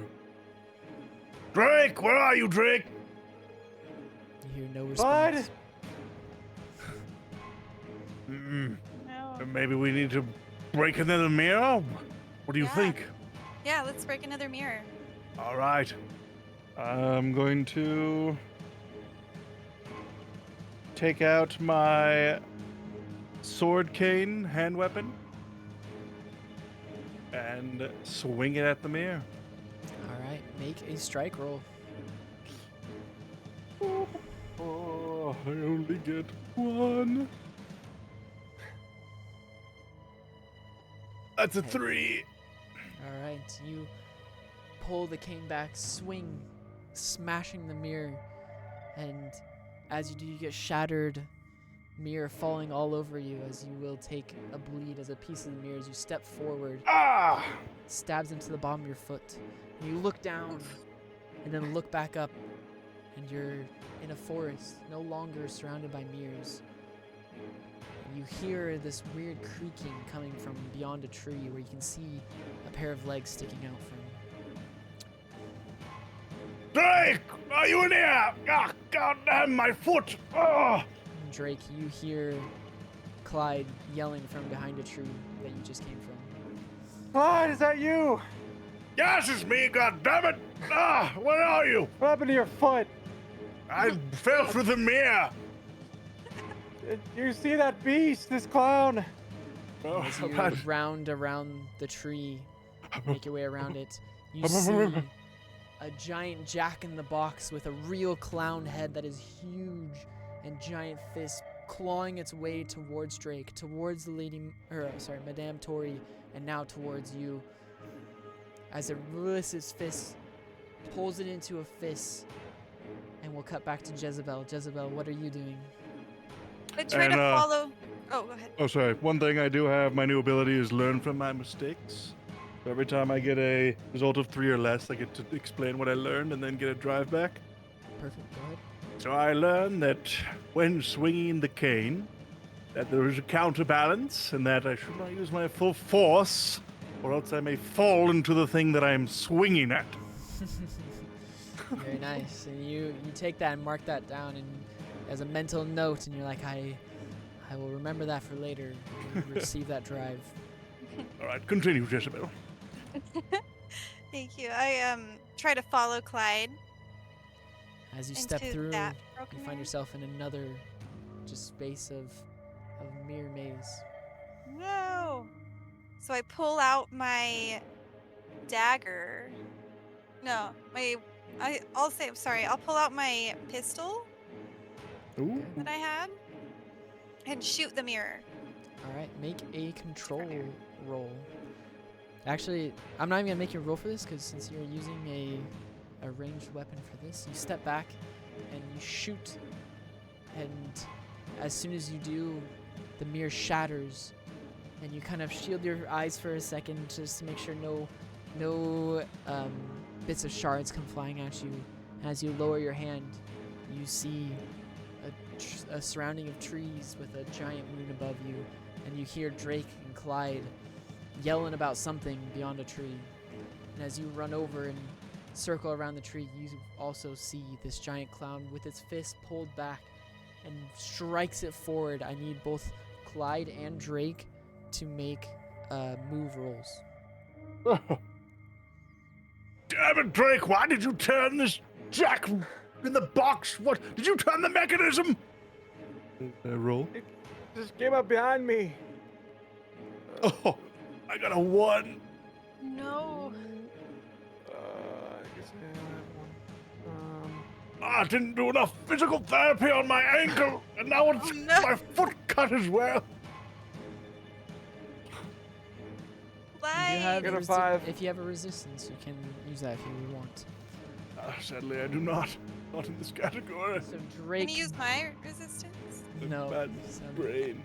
Drake dies out of the way as the fist swings past him and collides with you, Clyde, knocking you back into a tree. You feel the pain course through your body, and as your back slams against it, just a sharp pain runs down as you will take a point of body. Oh, my body. I'll actually have you take 2 points of body for a full. Oh, that sounds reasonable. Oh, And then God. it damn it. raises its hands above its head and goes to strike down. Having fun, boy? I am not a boy. Before he strikes down, I lift up my sword cane so that his fist would land on it. Okay. Currently all I can do. Anything else, Drake or Jezebel? Rakuvin! Run over to Clyde to try to help. Alright.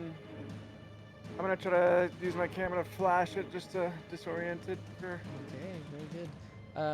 So it goes to slam down with its fists on now you, Jezebel, and you, Clyde. So Clyde, I will give you the option of.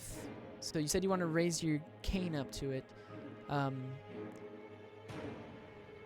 I will leave it kind of up to you in terms of move, strike, or roll, move, strike, or control, and just kind of describe which one you're going to use and how it fits in this situation.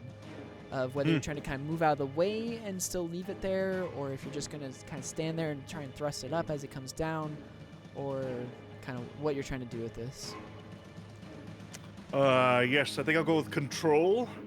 And for this, I'm going to make sure I calculate the situation, and as soon as the fist is coming down, I put the sword cane into the ground.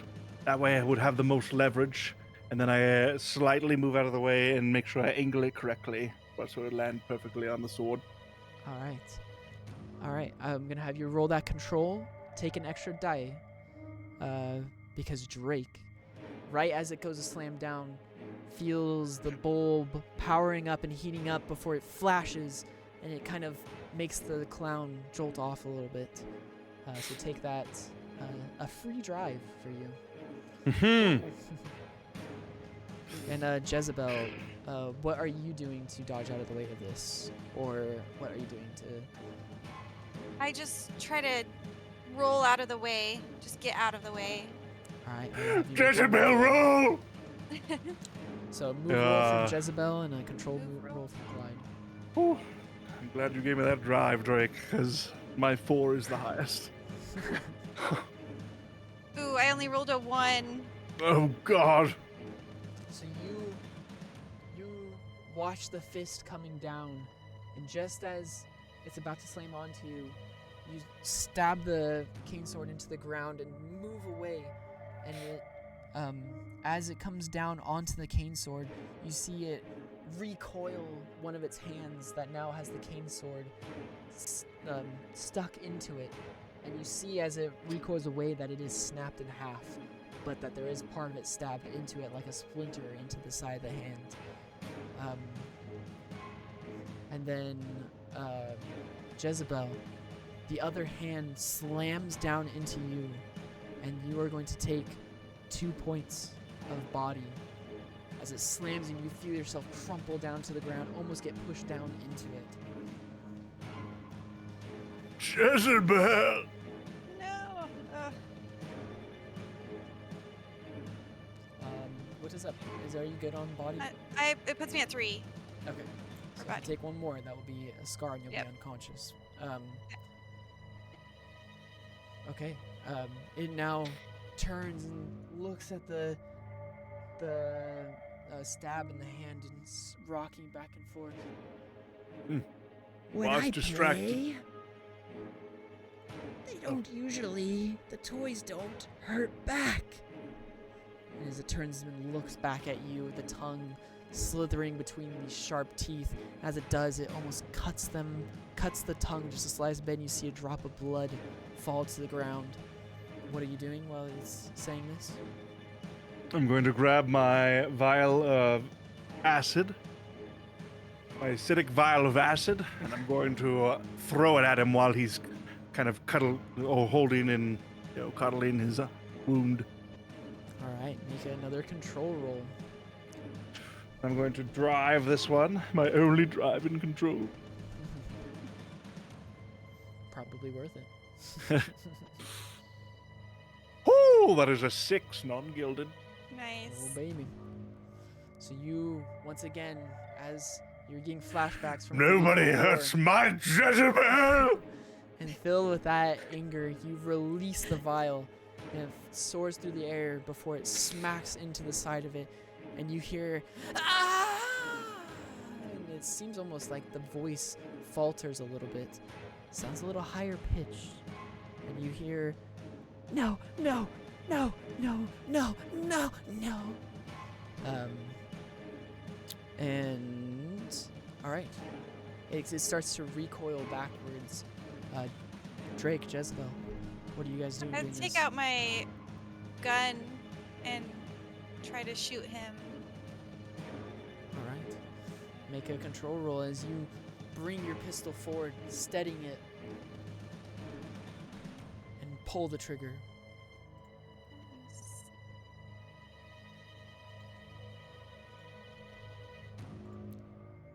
5.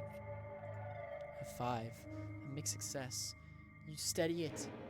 And you go to shoot, but you hear all these voices, no, no, no, no, no, no, no. And it is very off-putting to you as your aim very just slightly goes off and you release it.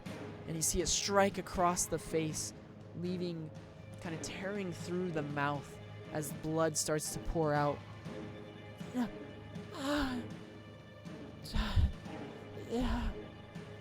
A toy soldier with a real gun? No. What? No. And it continues to draw back, and it seems as though it is shrinking in size.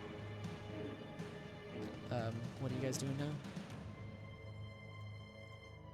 Oh, sorry, the disconcerting voices of the no, no, no, will cause you to take a brain as something feels off to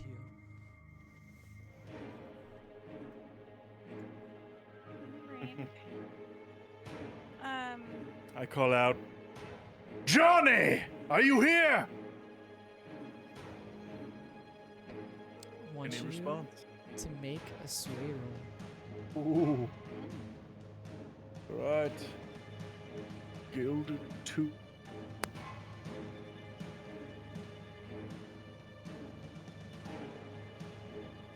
That is a 3.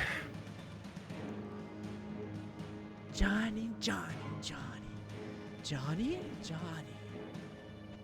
Johnny. Johnny likes to play. Johnny plays too much. Johnny, Johnny plays in his sleep. Plays with drapings, plays with walls. Johnny. Johnny, Johnny. As it then pulls forward and goes once again to make a strike forward with his hands. At you, Clyde, what are you doing? First off, I learned from my mistake. And I should have been a little bit more gentle when calling out for Johnny. Potentially, I frightened the boy. But in this situation,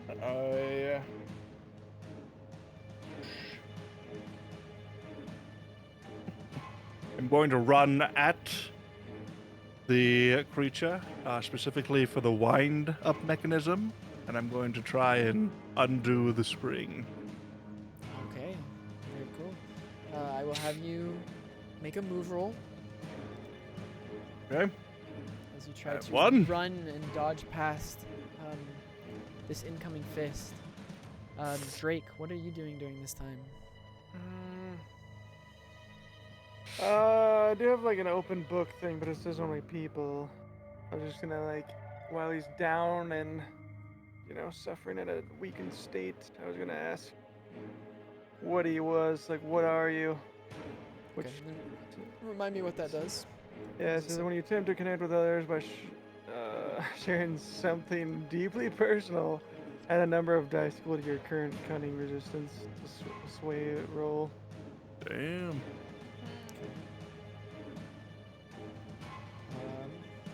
But I don't know if that counts. What deeply personal thing are you sharing? I'll just scream out, you knew my father, didn't you? You know everything about what's happening. Where's my father? Just kind of screaming out. And then I ask, what are you? What's going on? What really are you?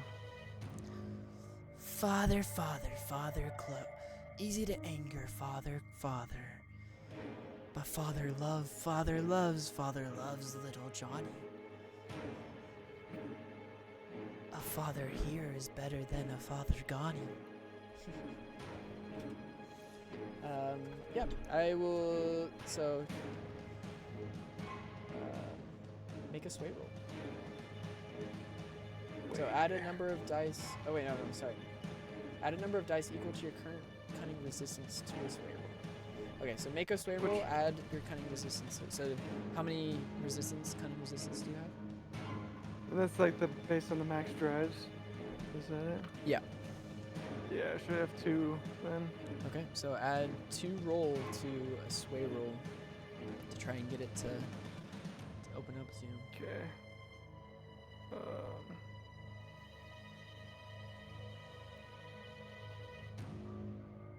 Got 2 3s.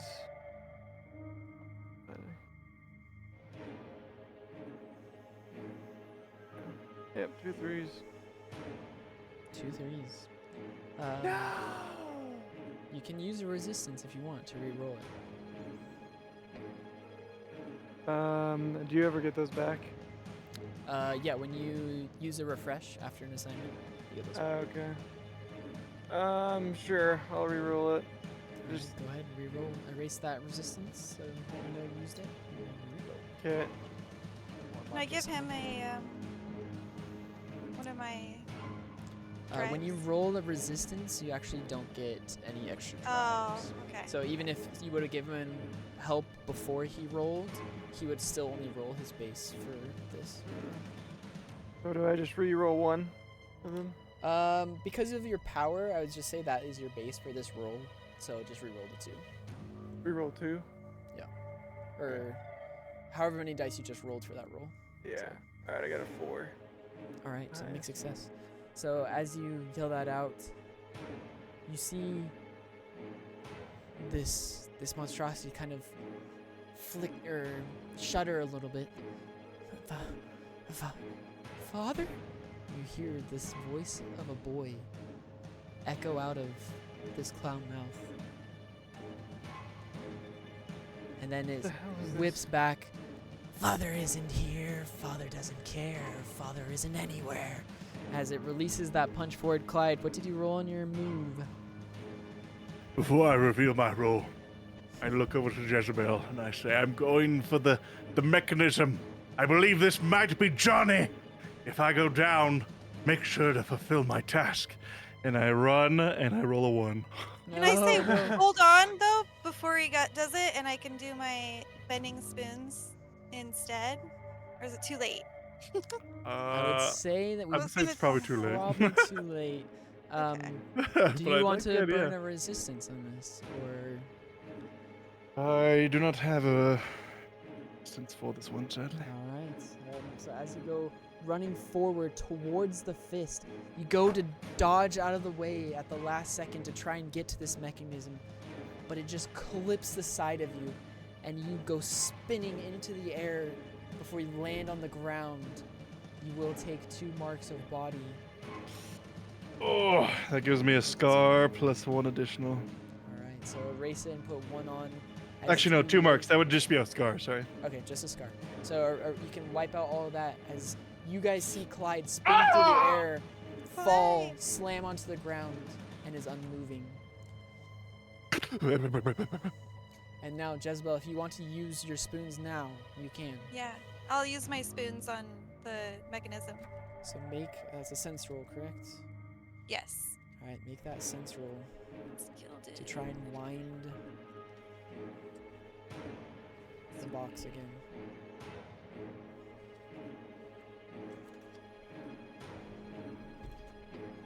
Ooh, I got a 4. 4, 1, 3.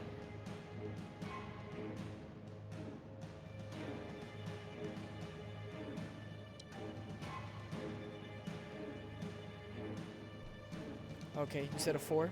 Yeah. So that is a mixed success. So as you focus in on that coil, it starts to wind again, and the clown turns. No. Playtime isn't over yet. No, please. More time, please. No. And as you're doing this, you feel this magic that you tap into just takes that effect on you, and you feel the bleed seep into you as you will take a bleed. And that's the mixed part of it. As it starts to wind, and you see the arms retracting in, and the doors start to close back over on top of it. And then it slumps down, and the legs are still out as it rocks back and forth, and back and forth. As once you stop, you start to hear that clicking again that Drake you heard when you first entered the area. The tick, tick, tick, tick, tick, as it starts to unwind again. What are you guys doing? Can I use the let them in so that whenever I take one or more bleed marks, I get additional information about the phenomenon that harmed me? Yes, you can. So, as you feel that bleed, you feel that the power that you use, the bleed that allows you to do this magic, you've kind of become one with it for a moment. You can feel it emanating from the monster? No, something beyond the monster, behind this large box. There's something behind the box. Like in the box or like behind it? Like Seems like it's Like coming another- from behind the box. there's something behind the box. This is a very, very large box. Like, I'm talking like 15 feet like wide and like 15 feet tall. Like it is blocking a large portion of this area. You can't really see anything behind it currently. Can I run around and see what's back there? Yeah, as this ticking is tick, tick, tick, tick, tick, you run around the side of the box, and behind it you see a stream of that blue-green energy leaving a boy who is sitting on the ground, knees tucked up to his chest, rocking back and forth, tears streaming down his face as it is releasing from his body and going to all the edges of this box, filling this box. It seems as though this box is emanating from this child, and as you take a look at him, you see that there is a piece of wood stabbed into the hand where blood is trickling down, and you see across his mouth is a cut that is bleeding down. What do you do? I yell, Clyde, Drake, I found Johnny. And then I run over to him and try to stop his bleeding. Okay, so you run up. Clyde, you're unconscious. You hear nothing. Oh, Drake, you hear Jezebel call from behind the box, and you run up and like take out a neckerchief or handkerchief or whatever, and start to apply to wipe away the blood from what you would recognize the wounds that were happening to him, tapping to the clown, were becoming reflected on the boy here. And you start to feel the bleed, and you see his head raise, his eyes look at you, and his eyes are glowing with this blue and green energy as he says, who are you? We're here to help you. We know. Johnny, it's okay. We've talked to your parents. We know. We're here to help you. We're here to get you out of here. Use your strength and break free from this. Alright, I will have one of you make a sway roll, but the other can assist. It's a group sway roll. I have none, Jackson. What'd you call me? Oh, Drake. Yeah, I don't have sway either, unless yeah. Only I wasn't unconscious. I have two. Oh, Do you guys have I any could- drives left? I could have just two use drive. like 3 drives or something. Which I So have if you 6 both in want, this you could both category. use like one drive, and one of you would just roll 2 dice, That or works. just Oh, one drive Okay. if you want to roll 1 dice. But I can roll 2. Or actually, do you want to do a drive? Yeah, I'll use a drive. Okay. I'll roll 2. Okay. alright, Jezebel, roll 2 dice. I got double 4s. Double 4s. As you come rushing up to this boy and start, almost with a maternal instinct, start to tend to his injuries. He looks at you and looks over at a man walking towards him in a suit. And he's, Mama, Papa. As you guys start to console him, you see the energy starting to dissipate and the eyes starting to return back to their normal color. I will say that you both take a point of bleed being in this close proximity to this release of bleed, as it all starts to leave him and you see the box shrinking down before That- it vanishes. And what is left, you see a small little figurine toy of a tiger laying on the ground, and one of the marks on the back of it is a glowing blue and green before it dissipates and is just left as just the figurine on the ground. And the boy's eyes, they return back to a normal color, and he looks at both of you. I want to go home. Please help. That bleed gives me a scar.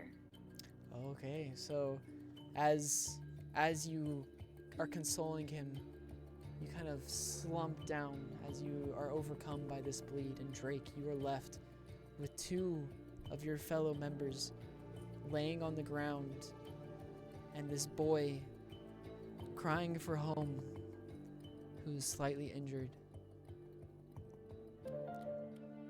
It's okay, Johnny. It's okay. It's over now. Jezebel, are you okay? I'm okay. Well, she's passed I'm out. passed Oh, out. she passed out? Yeah, Okay. so never mind. Jezebel and Clyde are both Sorry. unconscious. Okay. Oh, wow. You guys are... Can't believe they passed out. I dealt with my scars like a man.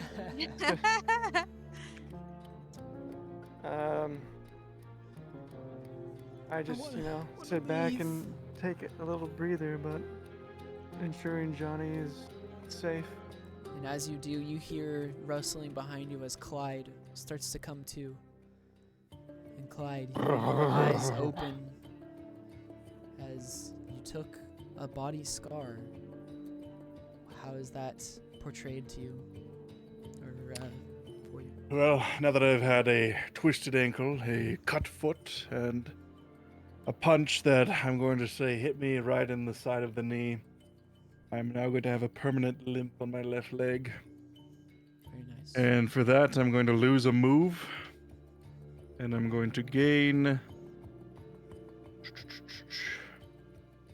Let's go with sway, because now I have a greater empathy for those who have been through injuries. Very nice. I like it. I love it. So you gingerly get up, hobbling your way over on your hands and knees because you can't even get up all the way to your feet at this moment. You see Jezebel unconscious, laying on the ground next to Johnny, who's looking up at Drake, pleading to go home. And you I don't even crawl care over about him. Johnny. I go straight to Jezebel, see if she's breathing. Jezzy! And as you reach there, her eyes open. Jezebel, you took a bleed scar. How is that portrayed on your character? Also, I have a permanent click in my left knee. Every time I walk, it's like click.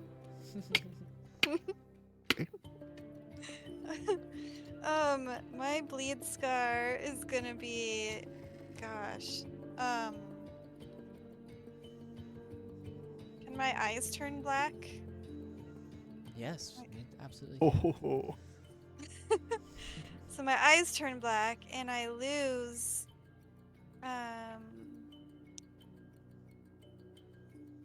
control. Okay, makes sense. And then I gain a strike because I'm upset that that happened. Okay, so this bleed fills you, and your eyes, your vision, it changes. You see the world in a different tint now, and at times you almost feel like you can see beyond this world. And you're filled with this anger from a source unknown that just makes you want to hit stuff. And all right, you have these scars, and you come to and you see Clyde crawling over and above you. Clyde. I'm glad you're Jezebel. okay. Jesse. Oh my What What's that happened? noise? Oh, my leg. Man, I really suck at dodging. What happened to your eyes? Can you see? They're black. They're pure black. So this would be the first that you actually know of this. You seeing everything different, but now you know your eyes are black. What? What? Why are they black? What's happening? Are you possessed? How are you feeling? I feel okay. Can you I feel see? slightly different, but I feel okay. I can see. Oh. And as you say this and you start to look around, you notice the forest falling away as it is pulling all in and starting from the top down starts to dissipate before it eventually all pulls into where Johnny is sitting, and you find yourself sitting in a circle of mirrors, and there is unconscious Madame Tori laying on the ground as you are once again in the funhouse. There's 5 broken mirrors, and you are all back. And from this moment, we go from a shot looking at all of you, Jezebel, Clyde, both on the ground next to each other, Drake standing, looking around, trying to decompress, with Johnny starting to stand up as we close in on the figurine on the ground of the tiger, and we keep closing in to the back where that mark that was glowing until that is all that is in frame before we fade to black, and that is where we will end tonight's session. This second episode of Candela Obscura. Yay. Oh, I thought we were all gonna be dead. You guys did it. I was gonna be crushed. Double That's what I was one. hoping for. That is a couple more scars to the group, a couple things to consider. As you move forward, you still have a couple more episodes to go. We will take care of the stitches and refreshes and a little bit of the wrap up later off stream. And I'll just let you guys all know the next stream of Candela Obscura episode 3 will be live this Friday, May 3rd at the same time, 7:50 PST, 7:50 PM PST. And if we can just go around once again, introduce yourself, who you play, starting with Clyde. I am Sexy. I am a frequent viewer of D-Wall Axer, as well as real life friend, as well as Crazy Knock. He's my brother, and I go in his streams often as well. But I play Professor Clyde Bigglesworth, and it has been a pleasure to have you all join us tonight. Pleasure as always. All right, Jezebel. I am Death Kiss, and I play Jezebel. Very nice. And Drake.